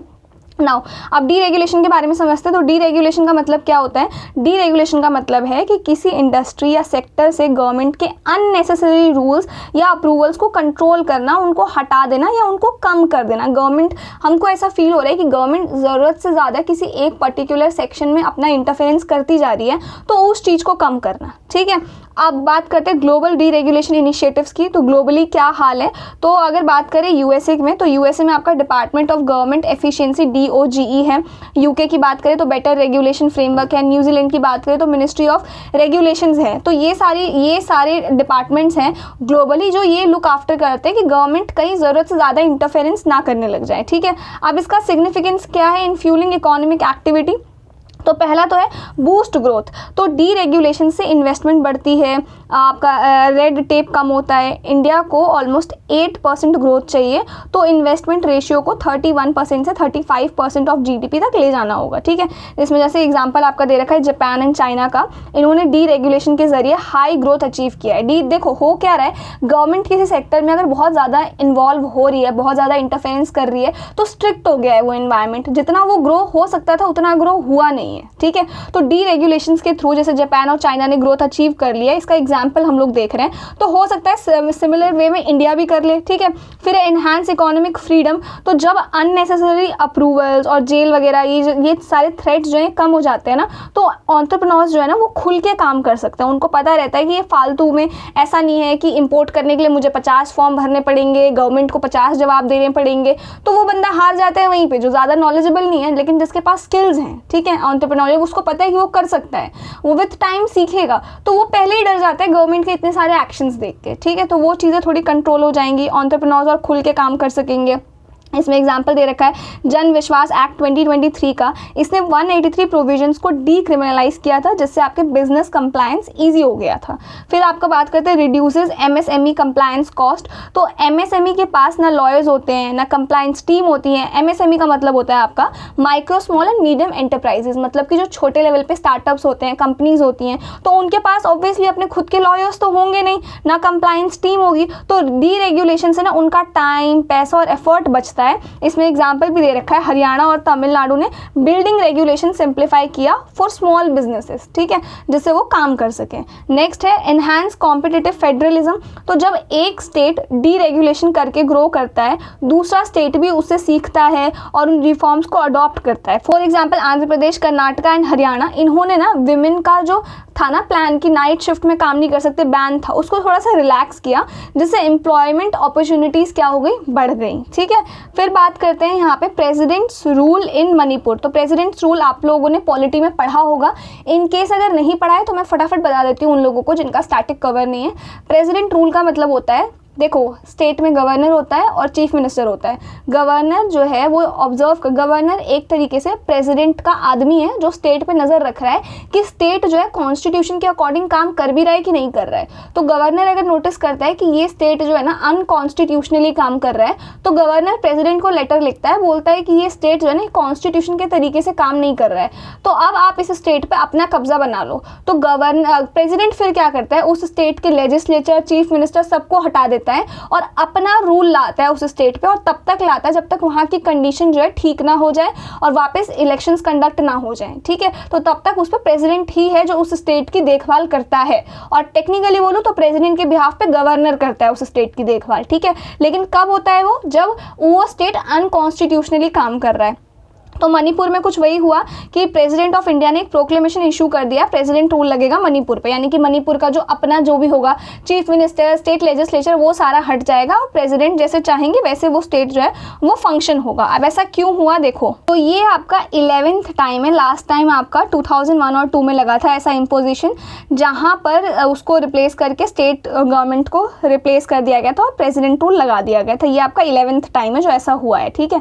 तो आप प्रेसिडेंट रूल के बारे में समझते हो। कॉन्स्टिट्यूशन के आर्टिकल नंबर 356 के अकॉर्डिंग अगर प्रेसिडेंट को ऐसा लगता है कि वो जो स्टेट है ना वहाँ की गवर्नमेंट कॉन्स्टिट्यूशन के हिसाब से नहीं चल रही है, तो वो प्रेसिडेंट रूल जो है वो लगा सकते हैं, ठीक है। अब ऐसा प्रेसिडेंट को कब लगता है, जब गवर्नर नोटिस दे देता है प्रेसिडेंट को लिख के कि भाई देखो ऐसा ऐसा है, ये चीज़ें हो रही है इस स्टेट में, आपको प्रेसिडेंट रूल लगाना पड़ेगा। यानी कि अब उस स्टेट की जो गवर्नमेंट है वो फेल हो गई है या कॉन्स्टिट्यूशनल मैकेनिज्म जो है वो कोलैप्स हो गया है, ठीक है। फिर बात करते हैं आर्टिकल नंबर 365 की। तो मैंने अभी एक रीज़न तो आपको दे दिया कि गवर्नर जब देख लेता है, गवर्नर को लगता है, गवर्नर प्रेसिडेंट को इन्फॉर्म करता है, तब प्रेसिडेंट रूल लग जाता है। लेकिन इसके अलावा एक सिनारियो और है जब प्रेसिडेंट रूल लगता है, वो तब है जब सेंटर का कोई काम है और सेंटर स्टेट को बोल रही है कि आप ना ये काम कर दो अपने स्टेट में, सेंटर का डायरेक्शन है, ठीक है। लेकिन वो जो स्टेट है ना वो उस काम को नहीं करती है, ठीक है। तो इसे भी जो है कॉन्स्टिट्यूशनल ब्रेकडाउन प्रेसिडेंट मान सकते हैं और इसको जो है प्रेसिडेंट रूल डिक्लेयर कर सकते हैं। बेसिकली प्रेसिडेंट रूल के बारे में आप लोग इमरजेंसी वाले चैप्टर में पढ़ोगे, जहाँ पे 3 तरीके की इमरजेंसी पढ़ोगे, एक नेशनल इमरजेंसी, दूसरा स्टेट इमरजेंसी पढ़ोगे, तीसरा फाइनेंशियल इमरजेंसी। स्टेट इमरजेंसी को ही हम लोग प्रेसिडेंट रूल कहते हैं। तो एक तो लगता है आर्टिकल 356 के तहत जब गवर्नर लिख के देते हैं, और एक आर्टिकल 365 के तहत जब सेंटर का कोई काम करने से स्टेट मना कर देता है तब, ठीक है। अभी कितने टाइम के लिए लगा रहता है, तो आर्टिकल नंबर 356 का क्लॉज 3 जो है ये कहता है कि अगर 2 महीने के अंदर प्रेसिडेंट रूल को पार्लियामेंट के दोनों हाउसेस से अप्रूव नहीं मिलता है तो ये ऑटोमेटिकली खत्म हो जाता है। जैसे प्रेसिडेंट रूल लगा दिया मणिपुर में, उसके बाद लगने के बाद ना पार्लियामेंट के दोनों हाउसेस से वो 2 महीने के अंदर पास होना चाहिए, और अगर नहीं होता है तो प्रेसिडेंट रूल खत्म हो जाएगा उस स्टेट में, ठीक है। इसके बाद बात करते हैं एक्सटेंशंस की, कि वो कितनी बार जो है उसको एक्सटेंड कर सकते हो। तो हर 6 महीने, एक बार लग गया तो वो 6 महीने तक रहेगा प्रेसिडेंट रूल। मान लो प्रेसिडेंट रूल लग गया, दोनों हाउसेस से पास हो गया, तो वो 6 महीने तक लगा रहेगा। फिर हर 6 महीने में आपको पार्लियामेंट से दोबारा उसको अप्रूवल कराना पड़ेगा। और मैक्सिमम किसी स्टेट में प्रेसिडेंट रूल जो है वो 3 साल तक ही रह सकता है, 3 साल से ज़्यादा नहीं रह सकता है, ठीक है।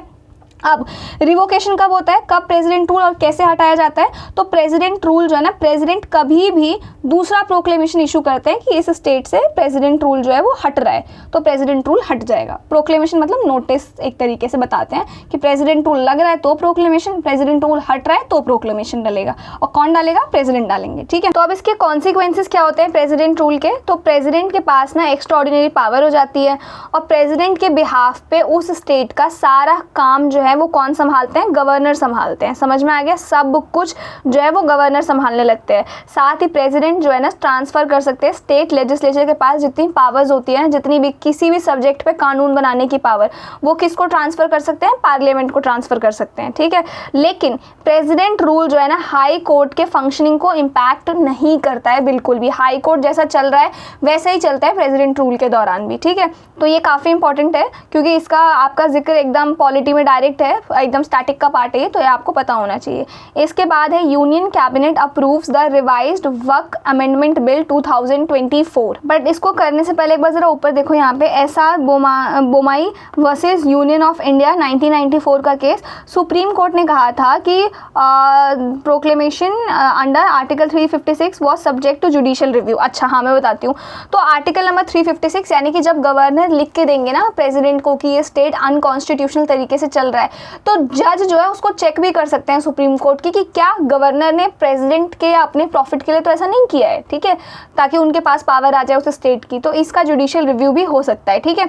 और president can only dissolve a state legislature assembly after parliament's approval of the proclamation and until then the assembly remain suspended. मतलब कि जो स्टेट लेजिस्लेचर है ना उस स्टेट की, वो तो डिसॉल्व हो जाती है जैसे ही प्रेसिडेंट रूल लग जाता है, लेकिन उसका सारा काम काज तब तक पार्लियामेंट के पास प्रेसिडेंट ट्रांसफ़र नहीं कर सकते हैं जब तक जो इमरजेंसी का प्रोक्लेमेशन है वो दोनों ही हाउसेस से 2 महीने के अंदर पास ना हो जाए, ठीक है। Now, coming back to the topic, union cabinet approves the revised work amendment bill 2024। तो जो आपका वर्क एक्ट 1995 है ना, इसमें कुछ अमेंडमेंट किया गया है, वही है ये वर्क अमेंडमेंट बिल 2024 में किया गया है, तो उसी को लेके चर्चा है। पर इसको समझने से पहले हमें समझना पड़ेगा कि वर्क किसको कहते हैं। तो बेसिकली वर्क ना आपकी एक ऐसी प्रॉपर्टी होती है जो किसी इस्लामिक, रिलीजियस या चैरिटेबल पर्पज़ के लिए परमानेंटली डेडिकेट कर दी जाती है कि जो ये प्रॉपर्टी है ना, ये प्रॉपर्टी सिर्फ और सिर्फ अल्लाह के नाम पर इस्तेमाल किया जाएगा और इसको आप लोग सेल नहीं कर सकते हो, ट्रांसफ़र नहीं कर सकते या अपना पर्सनल यूज़ नहीं कर सकते हो, ये सारी चीज़ें नहीं कर सकते हो। वो बस एक रिलीजियस प्लेस है, दैट्स इट, ठीक है। तो ये है होता है आपका वर्क, ठीक है। अब इसको लेके क्या है, तो वही यूनियन कैबिनेट ने वर्क अमेंडमेंट बिल 2024 को अप्रूव किया है और इस बिल में जॉइंट पार्लियामेंट्री कमेटी, इसको सजेशन दिया गया है कि जॉइंट पार्लियामेंट्री कमेटी जो है उसको इनकॉर्पोरेट किया जाए। साथ ही देखो, इसको पहले भी 2013 में अमेंड किया गया था वर्क एक्ट 1995 को, और 2013 में जो ये अमेंड किया गया था ना, वो इनकी रिकमेंडेशन पे किया गया था, justice retired Rajendra सचार and the report of JPC. तो इनकी रिकमेंडेशन पे 2013 में जो वर्क बिल है इसको अमेंड एक बार और किया जा चुका है पहले, ठीक है। फिर अभी 2024 की बात करते हैं, 2024 में इसको क्यों अमेंड किया जा रहा है। तो पहले तो इसका ऑब्जेक्टिव ये है कि जो वर्क एक्ट 1995 है ना, उसमें जो वर्क प्रॉपर्टीज़ हैं उसका बेटर रेगुलेशन हो, बेटर गवर्नेंस हो, तो इस वजह से इसको जो है अमेंड किया गया है। अब इसके कुछ की प्रोविजन समझते हैं। पहला तो है inclusive composition of work management, यानी कि मुस्लिम विमेन और जो ये मुस्लिम ओबीसीज़ हैं उनको भी अब वर्क मैनेजमेंट में इंक्लूड किया जाए बेसिकली। तो इसी वजह से ये जो सारा है अमेंड किया गया है। तो जो आपका ये central work council and state work boards है ना, इनमें आपका Muslim women and Muslim OBCs को भी इंक्लूड करना है, ठीक है, ताकि इंक्लूसिविटी बढ़े। दूसरा है सेंट्रल वर्क काउंसिल। तो ये आपका एक स्टैट्यूटरी बॉडी है जिसको 1964 में स्टैब्लिश किया गया था। इसका काम है एडवाइस करना, गाइड करना स्टेट वर्क बोर्ड्स को, ठीक है। फिर बात करते हैं अब स्टेट वर्क बोर्ड्स की।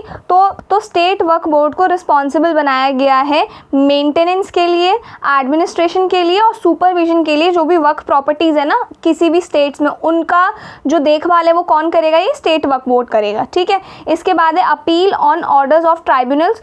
तो बेसिकली अगर किसी को ट्राइब्यूनल्स के डिसीजन से प्रॉब्लम हो तो वो 90 दिन के अंदर हाई कोर्ट में अपील कर सकता है बेसिकली। तो ये एक जुडिशियल रेमेडी की तरह काम हो जाएगा, ठीक है। फिर बात करते हैं अदर्स की। तो वर्क प्रॉपर्टीज़ की रजिस्ट्रेशन और मैनेजमेंट के लिए टेक्नोलॉजीज़ का यूज़ जो है वो किया जाना चाहिए, उसको प्रमोट किया जाएगा इस बिल के तहत। साथ ही जो आपके जैसे डिजिटल रिकॉर्ड्स हो गए, GIS मैपिंग हो गए, इनका इस्तेमाल किया जाएगा ताकि हमें एग्जैक्टली पता हो कितनी प्रॉपर्टी है, कहाँ पे लिस्टेड है, कैसे इस्तेमाल हो रहा है उन प्रॉपर्टीज़ का, ठीक है। अब वर्क क्या है ये मैंने आपको समझा दिया ऑलरेडी। तो इंडिया में भी टोटल ना 8.7 लाख ऐसी वर्क प्रॉपर्टीज़ हैं। ये प्रॉपर्टीज़ आपकी 9.4 लाख एकर्स में फैली हुई हैं और इंडिया के पास वर्ल्ड की सबसे बड़ी वर्क होल्डिंग्स हैं, ठीक है। तो ये चीज़ आपको ध्यान रखना है। इसके बाद बात करते हैं, लास्ट टॉपिक है ये digital brand identity manual DBIM के बारे में। तो ministry of electronics and information technology, इस मिनिस्ट्री ने अभी रिसेंटली लॉन्च किया है DBIM को। इसका जो एम है वो ये है कि गवर्नमेंट की डिजिटल प्रेजेंस को हार्मोनाइज करना। हार्मोनाइज का मतलब है एक जैसा और ऑर्गेनाइज करना, कि गवर्नमेंट जो है डिजिटली किस तरीके से कंट्रोल बनाकर काम कर रही है वो दिखाना बेसिकली। तो DBIM है क्या, थोड़ा सा इसको समझते हैं। तो इसका फुल फॉर्म तो ऑलरेडी बता दिया मैंने आपको, डिजिटल ब्रांड आइडेंटिटी मैनुअल। तो बेसिकली ये एक गाइडलाइन है, एक मैनुअल है जो जितनी भी गवर्नमेंट वेबसाइट्स है ना उनको बनाने, चलाने और डिज़ाइन करने के स्टैंडर्ड्स, रूल्स सेट करता है कि इस तरीके से गवर्नमेंट की ये वेबसाइट है काम करेगी, इस चीज़ पे काम करेगी, इस तरीके से काम करेगी, ये सारा काम है इसका, ठीक है। अब इसका एम क्या है, इसका एम है कि हर गवर्नमेंट वेबसाइट एक जैसी हो, इजी नेविगेशन हो ताकि लोग आसानी से इंफॉर्मेशन और सर्विसेज तक एक्सेस कर सकें उसको। इसके बाद है कंसिस्टेंट मैसेजिंग रहे, हर मिनिस्ट्री और डिपार्टमेंट के डिजिटल प्लेटफॉर्म से एक ही जैसा टोन, मैसेज और अपीयरेंस दिखाई दे, गवर्नमेंट के प्रायोरिटीज़ और इनिशिएटिव्स ट्रांसपेरेंट बन सके इससे। साथ ही ये जो चीज़ है ना, ये आपका इंक्लूसिव एक्सेस हो, इसका मतलब कि इंडिया के हर बैकग्राउंड के लोग, चाहे वो रूरल हो, अर्बन हो, डिजिटली लिटरेट हो या इलिटरेट हो, इजीली वेबसाइट समझ सके, यूज़र फ्रेंडली हो। यूज़र फ्रेंडली का मतलब ये होता है कि कोई भी आए तो उसको इजीली पता रहे कि ये ऑप्शन है, इससे ये काम हो जाएगा, मुझे यहाँ से ये इन्फॉर्मेशन मिल जाएगी, ये काम है, ये इस तरीके से हो जाएगा, ठीक है। इसका सिग्निफिकेंस क्या है, तो DBIM ये क्या करेगा, ये एक स्ट्रक्चर यूनिफॉर्म गवर्नेंस को प्रमोट करता है ताकि हर डिजिटल इंटरफेस से सिटीजन्स को लगे कि वो एक ही गवर्नमेंट से डील डील कर रहे हैं। ऐसा ना हो कि अगर मैं डिफरेंट डिपार्टमेंट्स की वेबसाइट्स पे जा रही हूँ तो मुझे डिफरेंट लेआउट्स देखने को मिल रहा है, समझ में आ रहा है, डिफरेंट स्ट्रक्चर देखने को मिल रहा है। ये क्या करेगा, ये एक ही फॉर्मेट बना देगा, एक ही स्ट्रक्चर बना देगा। तो आप जितने भी n नंबर ऑफ वेबसाइट्स पे विजिट करो गवर्नमेंट की, आपको सबका सिमिलर इंटरफेस देखने को मिलेगा। तो इससे होगा क्या ना, वेबसाइट यूज़र फ्रेंडली होगी, इजी टू अंडरस्टैंड होगी और लोग समझ सकेंगे अच्छा ठीक है। तो एक तरीके से गवर्नमेंट का ना वो सिग्नेचर हो जाएगा, सिग्नेचर वेबसाइट, कि गवर्नमेंट की वेबसाइट इसी तरीके से डिज़ाइन होती है। अब इससे होगा क्या, अगर मैं किसी फेक वेबसाइट पर हूँ तो मुझे उसका लेआउट देख के पता लग जाएगा, नहीं गवर्नमेंट की वेबसाइट तो इस तरीके से काम नहीं करती है, ये गवर्नमेंट की वेबसाइट नहीं है, ये फेक वेबसाइट है।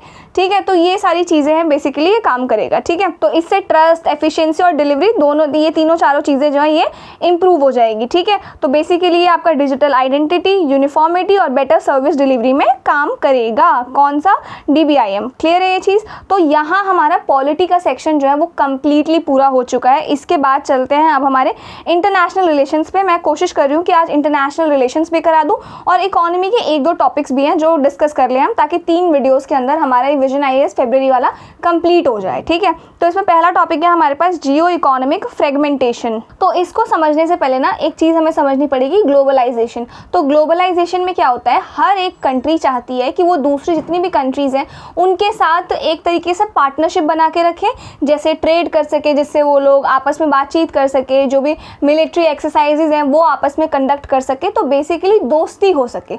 ग्लोबलाइजेशन का मतलब है जब कोई भी एक कंट्री दूसरी कंट्री के साथ अपनी टाइज को मजबूत बनाते हैं ताकि वो लोग ट्रेड कर सके या कोई भी XYZ काम मिलकर कर सके। ठीक है, और आजकल हमें ये देखने को भी मिलता है, ग्लोबलाइजेशन की वजह से ही हम लोग इंपोर्ट या एक्सपोर्ट कर पाते हैं, जो नई नई टेक्नोलॉजीज मार्केट में अवेलेबल है उनके बारे में समझ पाते हैं। किसी एक टेक्नोलॉजी ने किसी एक कंट्री ने सपोज किसी एक टेक्नोलॉजी पे काम करके बहुत ही अच्छा कुछ कर लिया है, तो फिर दूसरी कंट्री उससे लर्न करती है, सीखती है, ताकि वो भी अपनी कंट्री में ये चीज़ इंप्लीमेंट कर सके।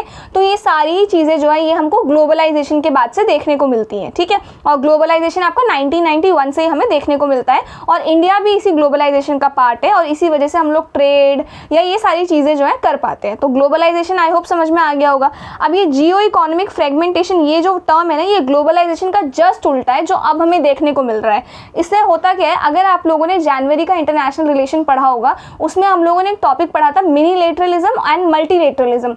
मतलब क्या था इनका, तो मल्टीलेटरलिज्म का मतलब था बड़े बड़े ऑर्गेनाइजेशंस, जैसे कि आपका यूनाइटेड नेशंस है जिसमें आपकी दुनिया की ऑलमोस्ट सारी ही कंट्रीज़ मेंबर है। तो अब धीरे धीरे जो ज़माना है वो बदल रहा है, अब जो कंट्रीज़ है वो मल्टीलेटरलिज्म से शिफ्ट होकर मिनीलेटरलिज्म की तरफ मूव करती जा रही है। राइट, तो अब मिनीलेटरलिज्म का मतलब क्या है कि जिनके साथ मेरी बनती है, जो मेरे नेबरहुड कंट्रीज़ हैं, जो मेरी हेल्प कर सकते हैं, ये सारा कुछ सोच विचार के कुछ 3 या 4 कंट्री छोटा ग्रुप बन जाता है मिनीलेटरलिज्म की मदद से। ठीक है, तो ये देखने को मिल रहा है। तो वही है सेम ये जियो इकोनॉमिक फ्रेगमेंटेशन। इसमें क्या हो रहा है, कंट्रीज जो है ना अपने जो भी इकोनॉमिक रिश्ते हैं या ऐसे जो उनका चलता आ रहा है दूसरी कंट्रीज़ के साथ, उसको तोड़ रही हैं, उससे दूर हो रही हैं और सिर्फ उन्हीं कंट्रीज़ के साथ जुड़ी हुई हैं जिनसे उनका कुछ लेना देना है, कोई ऐसा बहुत टाइम से कुछ चलता आ रहा है, ट्रस्टेड अलाइज हैं, तो सिर्फ उन्हीं इक्का दुक्का कंट्रीज़ के साथ ही वो लोग जुड़े हुए हैं। अदरवाइज बाकी कंट्रीज़ के साथ पूरा कंप्लीटली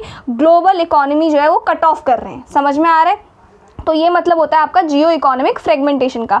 अब रिसेंटली इकोनॉमिक सर्वे 2024-25 ने ये चीज़ हाईलाइट की है कि अब हमें एक बहुत बड़ा ग्लोबल शिफ्ट देखने को मिल रहा है इकोनॉमिक इंटीग्रेशन का, जो कि अब जियो इकोनॉमिक फ्रेगमेंटेशन की तरफ मूव करते जा रहे हैं। ग्लोबलाइजेशन का रिप्लेसमेंट है ये। समझ में आ रहा है? जियो इकोनॉमिक फ्रेगमेंटेशन की तरफ हम मूव करें, कहाँ से मूव करें? ग्लोबलाइजेशन से जियो इकोनॉमिक फ्रेगमेंटेशन की तरफ।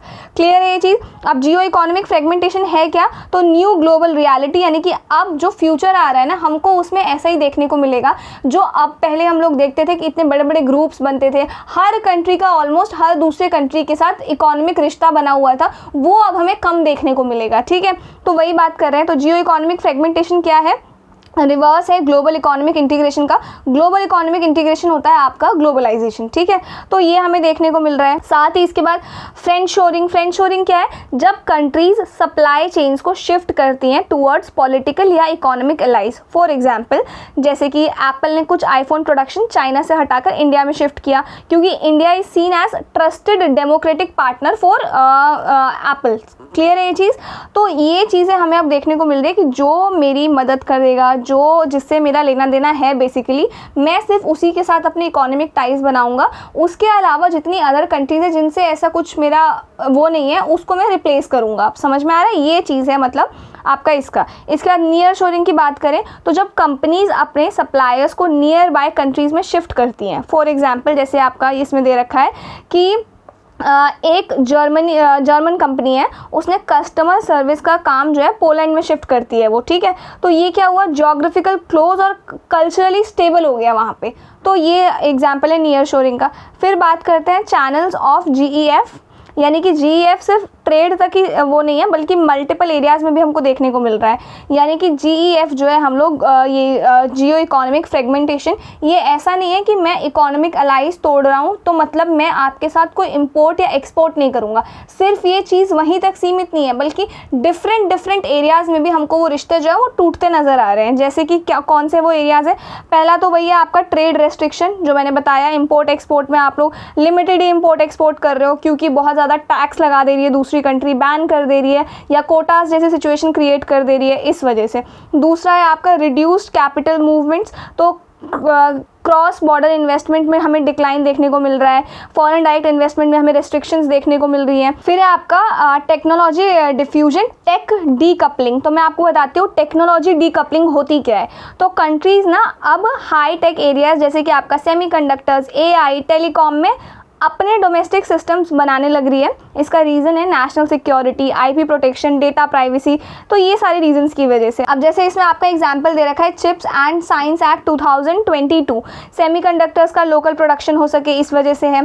फिर है आपका China's made in China 2025 initiative, global tech leader बनने की स्ट्रैटेजी है ये उनकी, समझ में आ रहा है। तो ये है सारी चीज़ें। अब जीईएफ जो है ना ये इंडिया के लिए कैसे इंपॉर्टेंट है, तो इंडिया के लिए अगर आप ध्यान से देखो तो पॉजिटिव साइड तो ये होगा, इंडिया जैसे एमर्जिंग इकोनॉमीज़ के लिए फ्रेंड शोरिंग का फ़ायदा हो सकता है, कंपनीज चाइना से हटकर इंडिया में इन्वेस्टमेंट कर सकती हैं। अब नेगेटिव साइड ये होगा कि ग्लोबल सप्लाई चेन्स डिस्टर्ब हो जाएगा। जैसे पहले हर कंट्री के साथ ऑलमोस्ट इंपोर्ट एक्सपोर्ट का काम करती थी, तो अब हमें वो ट्रेड वॉर्स देखने को मिलेंगे, अनसर्टेनिटी देखने को मिलेगी, ग्रोथ थोड़ी कम हो जाएगी और मल्टीलेटरल इंस्टीट्यूशंस जो है वो वीक हो जाएंगे। क्लियर है ये चीज़। तो बस यही है। नाउ की कैरेक्टरिस्टिक्स ऑफ जीईएफ के कुछ कैरेक्टरिस्टिक्स देखते हैं। जैसे पहला है जियो पॉलिटिकल अलाइनमेंट्स। तो आजकल कंट्रीज़ अपने इकोनॉमिक टाइज सिर्फ इकोनॉमी के लिए नहीं बना रही है बल्कि जियो पॉलिटिकल अलायंस के बेसिस पे बना रही है। मतलब कि जो कंट्री उनका पॉलिटिकल या सिक्योरिटी पार्टनर है उसके साथ ट्रेड कर रही हैं, चाहे इकोनॉमिकली वो लॉजिकल हो या इकोनॉमिकली वो कंट्री उतना सपोर्ट हो या ना हो उनका, इस वजह से। तो देखो चाहे उस कंट्री जिसके साथ मैं ट्रेड कर रही हूँ वो इकोनॉमिक लॉजिक उतना स्ट्रांग हो उसका या ना हो, चाहे मैं जो सामान ट्रेड कर रही हूँ नहीं कर रही हूँ उस कंट्री में उसकी नीड है नहीं है, तो ये सारी चीज़ें देखने को मिल रही है। फिर रीट्रीट फ्रॉम मल्टीलेटरलिज्म। तो जीईएफ का एक बड़ा जो पहलू है वो ये भी है कि कंट्रीज़ मल्टीलेटरल कॉपरेशन जैसे कि आपका WTO हो गया, आपका UN हो गया, ये जो ऐसे है ना इनसे दूर जा रही हैं और अब कंट्रीज़ अब एक ग्लोबल रूल और एक तरीके से ऐसा मान लो मिनीलेटरलिज्म की तरफ शिफ्ट कर रही हैं, ठीक है। फिर इकोनॉमिक ब्लॉक्स की अगर बात करूं तो कंट्रीज़ इकोनॉमिक ब्लॉक्स बना रही है, जैसे कि हमें पता है एक ब्रिक्स है, फिर एक क्वाड है। तो ये जो छोटी छोटी ऑर्गेनाइजेशन है ना जहां वो अपने ट्रस्टेड अलाइज के साथ ही ट्रेड और इन्वेस्टमेंट्स बढ़ा रहे हैं। तो ग्लोबल ट्रेड जो है वो ओपन और इंक्लूसिव होने के बजाय अब ब्लॉक बेस्ड हो गया है, लिमिटेड होता जा रहा है, ठीक है। अब सबके साथ ट्रेड नहीं हो रहा है बल्कि जो मेरे ट्रस्टेड पार्टनर्स हैं मैं उन्हीं के साथ ट्रेड कर रही हूँ। फिर है स्ट्रैटेजिक नेशनल पॉलिसीज़। तो जीईएफ का एक और जो रीज़न है वो ये है कि हर कंट्री अब अपनी स्ट्रैटेजिक नेशनल पॉलिसीज़ बना रही हैं जिसमें ग्लोबल इंटीग्रेशन से ज़्यादा अपने नेशनल इंटरेस्ट को इंपॉर्टेंस दिया जा रहा है। जैसे आपका ट्रेड रेस्ट्रिक्शंस, इंपोर्ट बैन्स हो गया, क्रिटिकल टेक्नोलॉजी एक्सपोर्ट हो गया, तो इन सारी चीज़ों पर कंट्रोल लगा रही है। ये सब अपने कंट्री के बेनिफिट के लिए किया जा रहा है, ठीक है। तो ये ध्यान रखना।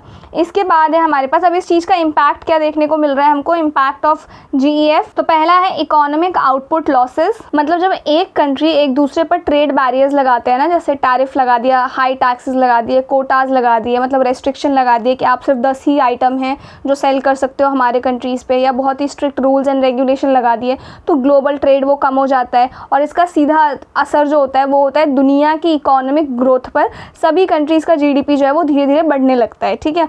अब इंडिया के रिस्पेक्ट में देखा जाए तो इंडिया का जो गोल था $5 trillion by FY financial year 2028 तक, वो और $6.3 ट्रिलियन बाय 2030 तक अचीव करना जो है वो थोड़ा सा मुश्किल हो जाएगा अगर GEF ज़्यादा बढ़ेगा तो, ठीक है। फिर बात करते हैं यहाँ पे रीलोकेशन ऑफ फॉरेन इन्वेस्टमेंट्स की। तो अब मल्टीनेशनल कंपनीज उन्हीं कंट्रीज़ में इन्वेस्ट कर रही हैं जो उनके पॉलिटिकली अलाइज हैं, उनके पॉलिटिकल, ठीक है। इस वजह से डेवलपिंग कंट्रीज जैसे कि इंडिया को थोड़ा सा नुकसान हो रहा है। जैसे इसमें एग्जांपल दे रखा है कि इंडिया में FDI FY 2024 में लास्ट 5 ईयर्स से सबसे लो रहा है। इसका मतलब ये है कि इन्वेस्टर्स जो है वो दूसरी जगह शिफ्ट कर रहे हैं, दूसरी जगह इन्वेस्ट कर रहे हैं, इंडिया में इन्वेस्ट नहीं कर रहे हैं। फिर लेबर मार्केट इफेक्ट्स की अगर बात की जाए तो GEF की वजह से क्रॉस बॉर्डर माइग्रेशन, यानी कि एक कंट्री से दूसरी कंट्री में जाके जो लोग काम करते थे उन पर भी रेस्ट्रिक्शंस लगाया जा रहा है। तो जिससे जो होस्ट कंट्री है जहाँ पे माइग्रेंट जाके काम करते थे उनको स्किल्ड लेबर्स की कमी पड़ रही है, वहाँ पे स्किल्ड लेबर्स नहीं है। और माइग्रेट सेंडिंग कंट्रीज जैसे कि इंडिया हो गए, नेपाल हो गए, जो कंट्रीज़ जिनसे लोग जाके दूसरी कंट्रीज़ में काम करते थे उनको रेमिटेंस, यानी कि जो बाहर की कंट्री से, जैसे मैं इंडिया से बाहर जा रही हूँ US काम करने के लिए, तो मेरे को तो डॉलर्स में पैसे मिलेंगे ना, तो मैं घर पैसे भेजती होंगी अपने, ठीक है। तो वो इनकम जो है डॉलर्स में भेजती होंगी, तो वो रेमिटेंस डॉलर्स जो आते थे वो रेमिटेंस नहीं आ रहे हैं इंडिया में। क्लियर है ये चीज़? तो इससे हमें फॉरेन एक्सचेंज पर ज़्यादा डिपेंड होना पड़ेगा। फिर हिंडर्स मल्टीलेटरलिज्म। ऑब्वियसली जब कंट्रीज़ जो है अपने अपने ग्रुप में ग्रुपिज्म करने लग जाते हैं एक तरीके से, तो ये जो चीज़ें, ये climate change, pandemics, global economic crisis, इन सारी ही चीज़ों पे नुकसान पहुंचा सकता है। फिर डिक्लाइन इन ग्लोबलाइजेशन। तो GEF की वजह से ओवरऑल ग्लोबलाइजेशन कम हो रहा है, नए मार्केट्स तक एक्सेस मिलना मुश्किल हो रहा है, टेक्नोलॉजीज़ का स्प्रेड स्लो हो रहा है, कैपिटल और इनोवेशन का फ्लो रुक जा रहा है, कंपटीशन और कल्चरल एक्सचेंज दोनों ही चीज़ें जो हैं वो घट रही हैं, ठीक है। तो ये सारी इम्पैक्ट हमें देखने को मिल रहे हैं GEF की वजह से। Now from globalisation to GEF, globalisation से GEF की तरफ हम लोगों ने किस तरीके से मूव किया ये देखते हैं। तो राइज ऑफ ग्लोबलाइजेशन 1980 से 2000 के बीच। तो ट्रेड लिबरलाइजेशन, ओपन मार्केट्स और क्रॉस बॉर्डर इन्वेस्टमेंट्स जो है ना, इन रीजंस की वजह से इकोनॉमीज़ ने आपस में ज़्यादा क्या कहते हैं इंटरकनेक्शन बनाया था और इससे इकोनॉमिक ग्रोथ बढ़ी थी, पॉवर्टी रिड्यूस हुई थी, खासकर डेवलपिंग कंट्रीज़ में। इसका एग्जांपल दे रखा है, जैसे कि 1980 में ग्लोबल ट्रेड वर्ल्ड GDP का कितना था, 39% था। 2012 में ये कितना हो गया, 60% तक हो गया। तो कंट्रीज़ का आपस में लेना देना गुड्स, सर्विसेज, इन्वेस्टमेंट्स को लेके काफ़ी ज़्यादा बढ़ गया था, ठीक है। फिर पीक ग्लोबलाइजेशन कौन से थे, 2000 से लेके 2010 तक ये पीक ग्लोबलाइजेशन के ईयर्स थे। इस दौरान हाइपर ग्लोबलाइजेशन हुआ, FDI, supply chains, outsourcing, tech exchange, ये सब कुछ जो था ना ये काफ़ी स्पीड से बढ़ा और MNCs ने पूरे वर्ल्ड में ऑपरेशन स्पेंड किया। फिर है स्लोबलाइजेशन की बात करते हैं 2010 की। तो 2010 के बाद ग्लोबलाइजेशन आपका स्लो होने लग गया और इसी ट्रेंड को हम लोग स्लोबलाइजेशन बोलने लग गए, ठीक है। अब इससे हुआ क्या वजह थी इस ऐसा होने की, तो इनइक्वालिटी बढ़ गई, कुछ लोगों और कंट्रीज़ को ज़्यादा फ़ायदे होने लग गए और कुछ को कम होने लग गए। जियोपॉलिटिकल टेंशंस जैसे कि US चाइना या फिर ऐसी जो रीजंस हैं वो हमको देखने को मिला। आउटसोर्सिंग बैकलैश होने लग गया। फिर आपका नेशनलिज्म का राइज हुआ, लोग अपने, जैसे मेक इन इंडिया बोलते हैं हम लोग, वैसे लोग अपनी कंट्रीज़ को पहले प्रायोरिटी देने लग गए। फिर बात करते हैं फॉल ऑफ ग्लोबलाइजेशन 2020 के बाद से। तो 2020 के बाद से ग्लोबलाइजेशन और ज़्यादा वीक हो गया। GEF ने ग्लोबल इकोनॉमी को डिवाइड कर दिया, ट्रेड वॉर्स होने लग गए, टेक डीकपलिंग होने लग गया, सेल्फ रिलायंस पॉलिसीज़ आ गई।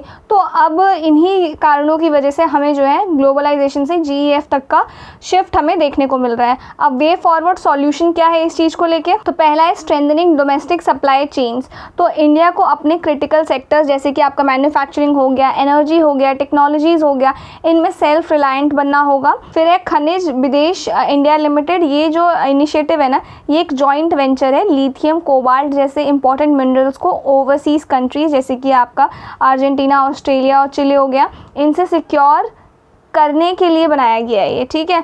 आप बात करें तो गोल क्या है हमारा, तो गोल ये है रॉ मटेरियल्स का रिलायबल सोर्स हमें मिले ताकि इंडिया की इंडस्ट्रीज़ जो है ग्लोबल शॉक से बची रहें। फिर बात करते हैं लेवरेजिंग रीजनल पार्टनरशिप। तो इंडिया को ऐसे रीजनल अलायंसेस को स्ट्रॉन्ग करना होगा जो उसके स्ट्रैटेजिक और इकोनॉमिक इंटरेस्ट के साथ मेल खाते हों, ठीक है। जैसे इसमें एग्जाम्पल दे रखा है BIMSTEC, Indo Pacific economic framework for prosperity. ये जो ऐसे चीज़ें हैं ना इनके थ्रू इंडिया को नए मार्केट्स का एक्सेस मिलेगा, रिसोर्सेज का बेटर फ्लो मिलेगा, पॉलिटिकल सपोर्ट मिल सकता है, तो ये इन पे ध्यान देने की ज़रूरत है। फिर है इनोवेशन एंड टेक्नोलॉजी। तो बेसिकली ग्लोबल कंपटीशन के एरा में इंडिया को टेक्नोलॉजी और इनोवेशन में लीड लेना होगा। स्पेशली आपका बात करें तो renewable energy, digital transformation and AI in sectors में, ताकि मतलब हमें ना मेक इन इंडिया को स्मार्ट और सस्टेनेबल बनाना होगा ताकि हम दूसरी कंट्रीज़ पर डिपेंडेंट ना रहें, ठीक है। फिर इसका कंक्लूजन क्या होगा, तो जीईएफ एक बहुत बड़ा शिफ्ट है, ग्लोबलाइजेशन से हम लोग डायरेक्ट जीईएफ की तरफ मूव कर रहे हैं। तो अब हमें ना डी ग्लोबलाइजेशन जो है वो हो रहा है एक तरीके से, क्योंकि अभी तक टोटल ट्रेड वॉल्यूम्स या ट्रेड टू जीडीपी रेशियो जो है वो ड्रामेटिकली नहीं गिर रहे थे, लेकिन अब ये चीज़ें हमें देखने को मिल रही है। तो इंडिया के लिए ना पाथ अहेड इंडिया को आगे ये करना चाहिए कि जीईएफ के इन्वायरमेंट को समझकर अडाप्ट करना होगा, domestic reforms, technology driven growth और स्ट्रैटेजिक ग्लोबल पार्टनरशिप पे फोकस करना होगा। तभी हम लोग जो है 2047 का जो हमारा गोल है ना, विकसित भारत, उसको अचीव कर पाएंगे। क्लियर ये चीज़। तो जीईएफ आपका एक तरीके से एक चैलेंज है, लेकिन अगर इंडिया सही स्ट्रैटेजी अपनाए तो ये एक अपॉर्चुनिटी भी बन सकती है, और अपने आप को एक स्ट्रॉन्ग और इंडिपेंडेंट ग्लोबल पावर बनाने के लिए हम लोगों को बहुत मेहनत करनी पड़ेगी, ठीक है। तो बस यही है कंक्लूजन। इसके बाद चलते हैं नेक्स्ट टॉपिक पे, जो कि है India's neighbourhood first policy. But इसको हम लोग आज नहीं कर पाएंगे। I am really sorry. I know मैंने कहा था कि मैं आज इकोनॉमी भी करा दूंगी, बट देखो बात ये कि 8 से 9 दिन हो गए मुझे चैनल पे कुछ भी अपलोड किए, ठीक है। मेरी तबीयत बिल्कुल भी ठीक नहीं थी, तो इस वजह से मैं रिकॉर्ड ही नहीं कर पा रही थी। थोड़ा थोड़ा करके मैंने इसको जैसे तैसे रिकॉर्ड किया है, कंप्लीट किया है, तो इस वजह से मुझे अपलोड करना है। और अगर मैं आगे भी कंटिन्यू करूँगी ना तो मुझे इसको एडिट करने में टाइम लगेगा, और फिर वीडियो 24-25 तारीख तक जाएगी चैनल पे, जो कि काफ़ी लेट हो जाएगा। तो इस वजह से मैं सोच रही हूँ कि अभी इतना ही रखती हूँ। बट डोंट वरी, नेक्स्ट मतलब 3 से चलो 4 वीडियोज़ में फरवरी का कंप्लीट करते हैं, एंड इसके बाद आपकी पॉलिटी की वीडियो आएगी। एंड डोंट वरी, मैं फटाफट करा दूंगी। और इसके अलावा अगर आप लोग किसी और कोर्स में इंटरेस्टेड हो, जैसे पॉलिटी हो गया, इकोनॉमी हो गया, या फिर विजन आईएएस की जो हमने जनवरी में मंथली मैगजीन कंप्लीट किया, जनवरी की सीरीज़ आपकी स्क्रीन पे आ रही होगी, इनमें से कुछ भी आप लोग इंटरेस्टेड हो तो चेक कर लेना। बाकी I will see you in the next video.